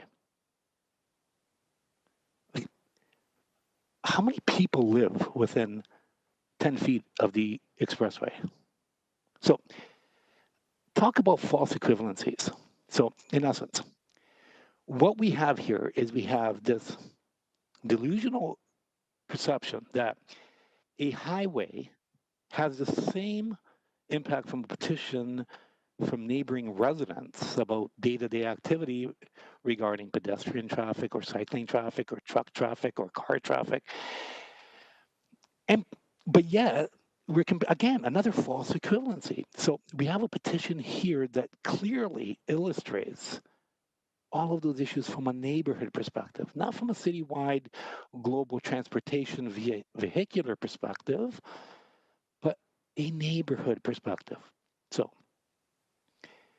the next time anyone, and I'm hoping the public is hearing this because this is earth-shattering, don't bother sending a petition into Councillor Danko because he has all the answers. He does not care what you have to say in a petition, even if 700 people have. I understand you have a vested interest in this. You should probably be quiet. So Councillor Danko believes that the petitions are useless and that if you sign them and send them in, he's going to ignore them. He's going to ignore them. Councillor Marula. Oh, again, he's going to. Thank you. Further speakers on this, Councillor Wilson. Thank you, Chair Danko. This council in this term of office voted unanimously in support of Vision Zero. All of you did. And as confirmed by our professional staff and is written into the policy, children sit at the apex of our highest priority to be protected. Children. You made that commitment when you voted. And as unexperienced as I am, I clearly understood what that meant. I want to acknowledge the work and the attention to safety of my predecessors, Councillor Brian McCaddy and Councillor Aidan Johnson, for always advocating on behalf of those children, even before Vision Zero, and for the health and safety concerns of this entire neighborhood, including the people who live on Aberdeen. With the deep and unwavering support of the Kirkendale Neighborhood Association, the Durand Neighborhood Association, the Home and School Association, Seniors of Southwest Hamilton, and all residents have been calling for action on Aberdeen. This road is 4.7 times as dangerous as the industry threshold for an area of concern. It is a dangerous street, and it doesn't have to be as dangerous. It is within our grasp and in our responsibility to act. I'd like to commend Mr. Beer for his involvement. And I would like to commend the delegates, all of them who participated today. They are Ward 1 residents, and I will treat them with the courtesy, the dignity and respect which they deserve. And gentlemen and ladies, they have not been treated with that respect today. I am appalled at the line of questioning and the questioning of their intelligence, their integrity, and their motives. Whether you agree with me on this issue or not, I'm going to treat Mr. Beer with respect. And I will treat your residents with respect when they come to delegate. And it is my obligation to speak up on their behalf. The way they have been treated today has been appalling. All of them. It is my job as a councillor to deal with facts, not fears and not fiction. So I'm not going to go into the petition. And I'm not going to go into the flyer. I could easily get a petition with in excess of 700 names. But on matters of health and public safety, We don't do that. We are now accountable for the knowledge that this road, as presently configured, is not safe. It is, in fact, almost 5 times above the level of not safe. We cannot, as elected members, be making decisions about public health and safety on the backs of a petition. A petition that was a private petition that did not meet the format of our city petitions. With respect to Aberdeen,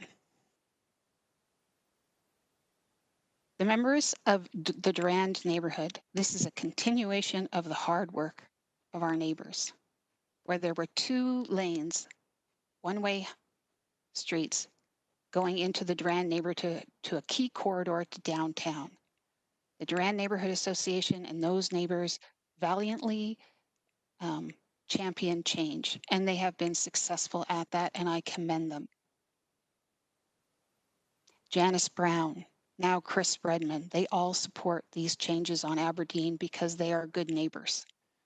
And they know that that portion of Aberdeen, which was changed with permanent bump outs, concrete medians, stop signs, addressed their safety issues. My residents in Ward 1 are no more but no less important in terms of their safety. Councillor, Stephanie's just given me the signal. You want to have the last word? Rousseau Avenue, no streets are the same, but Rousseau Avenue is a major arterial. Wilson Street, they all carry greater volumes than Aberdeen. My residents afford the same level of safety as the people of Ancaster. Those streets were built and designed specifically with beautiful traffic safety calming features. We're looking to pilot parking on 800 meters of roadway. We have the traffic counts, we have the tests, and that's an assessment will be done. Thank you for your time. And I would also like to add, there are over 600 residents, children, that cross that road 10 times a week. And I have received calls from parents who, whether it's valid or not, they don't want their children to be going on a school bus. They don't want their children to be going on the HSR during this time of a public health crisis, and they'll be walking to school. It's my responsibility to ensure that that walk to school is safer than it is today. Thank you. Thank you, Councillor. Anybody else in the speakers list? Councillor Farr? Yeah, hi, thank you. Real quick, there's a lot to digest here, and this message maybe that I heard about, and I appreciate the steadfastness of the previous speaker, definitely holding on this one on the side that we heard from the delegates, all but one. But this is by no means, for me anyway, it's clear from the debate today, it's not a no-brainer. Safety absolutely is paramount.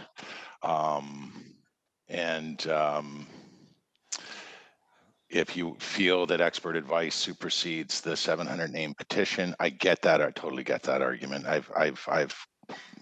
I've talked about petitions and what they mean many times in community meetings and in committee.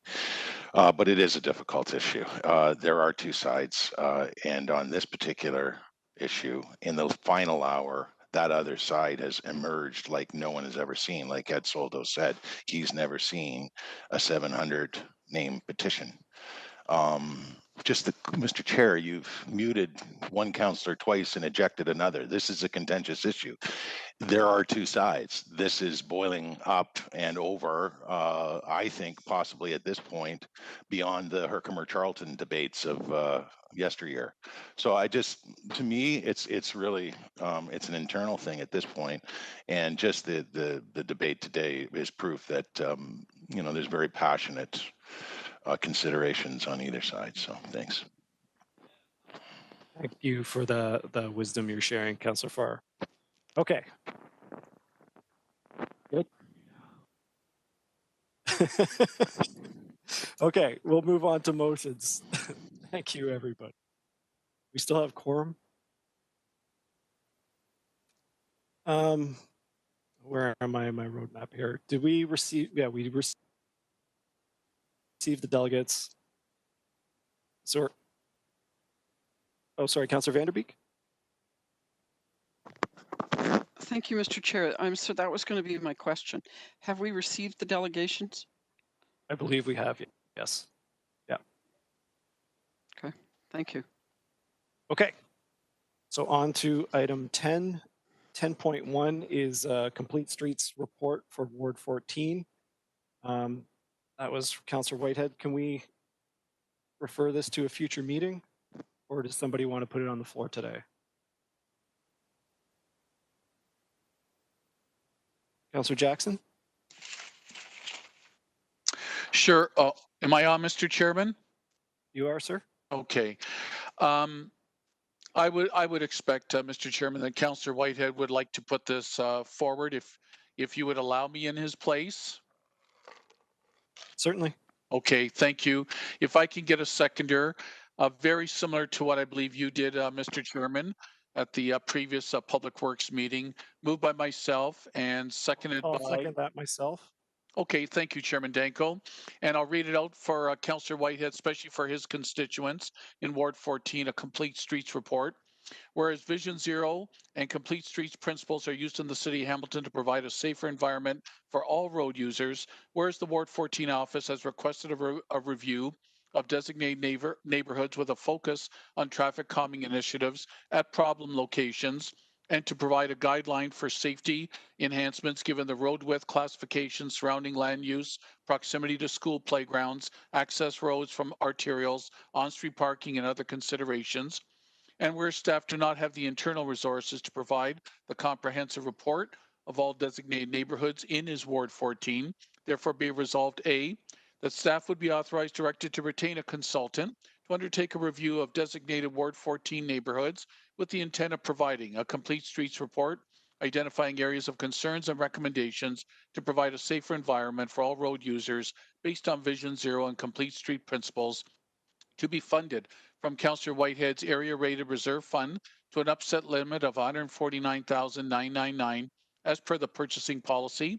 And B, that the mayor and city clerk, Mr. Chairman, be authorized, directed to execute any required agreements, ancillary documents, with such terms and conditions form satisfactory to the city solicitor. If it's approved today and next week at council, it's obvious then the West Mountain in its entirety will have one of these comprehensive complete street reviews underway. Thank you, Mr. Chairman. Seconded by yourself. Thank you, Councillor. Any discussion on the motion that's on the table? Councillor Nan? Thank you. Through the chair, I will happily support this motion, as I think this is the work that needs to happen citywide. And the irony is not lost on me that this motion is calling for a review of traffic calming initiatives, specifically in proximity to schools and playgrounds, in order to create safer streets for our #1 class category of hierarchy of needs of vulnerable users in our city, which are pedestrians / specifically children. We'll be voting in favor. However, the irony today is not lost. Thank you. Thank you, Councillor. Councillor Farr, did you wish to speak to this? Yeah. I'm in favor. It's odd that I know Councillor Whitehead's been working on this for some time. I think he tabled it on a few occasions, and we didn't vote. I don't know. No one challenged the chair or didn't vote when you ejected him, but I'm unsure if that ejection was for the whole meeting or for just the issue. So through you to the clerk, Davenport, how does that work from the rules of order that we follow? Does council vote on the chair's decision to eject for the whole meeting, or is that just the item that caused the issue? And by the way, that item almost verbatim went down already in a public meeting about 6 months ago. Ed, like he did today, held his own, and Terry made that same point. And I think we should probably check on whether or not there were some rules violations there. I know he wasn't ejected. So can I get through you to the clerk whether or not, why couldn't the councillor move his motion here today? That's fine. So through you, Mr. Chair, this is Alicia Davenport from Clerks. Just advising that the procedural bylaw does dictate that if a member of council persists in conducting themselves in a manner contrary to the rules of order set out in the procedural bylaw, after having been called to order by the chair may order them to vacate the meeting. If the member apologizes, they may, by vote of the majority of the committee, be permitted to remain at the meeting. Okay. Thanks. I wasn't sure. I don't know if he had the time to apologize, or maybe he did. To be honest with you, Chair, there's been a lot happening in this issue. So listen, the motion's on the floor. I'm supportive of it. And I appreciate the latitude because I didn't really speak directly to it, but and of course the mover is appropriate as well. Sounded like Alicia wanted to jump in with one more thing, and thanks for being prepared with those rules for my edification, Alicia. I think Alicia wanted to say something else. Through you, Mr. Chair, I just wanted to clarify that Councillor Whitehead was given an opportunity to apologize, which he declined. I heard it. I think maybe he was on a tear and we had to wait on it a little bit longer, but thank you. You better learn. Further discussion on the motion that's before us? Seeing none, just my 2 cents here. Obviously, I'm very supportive that Councillor Whitehead is following the lead of Ward 8 and going to, as Councillor Jackson said, taking this opportunity to improve the safety of the streets on, on both our wards, which share the boundary on Garth Avenue. So this is I think a very positive development for traffic safety on the West Mountain. Thank you, everybody. So all in favor?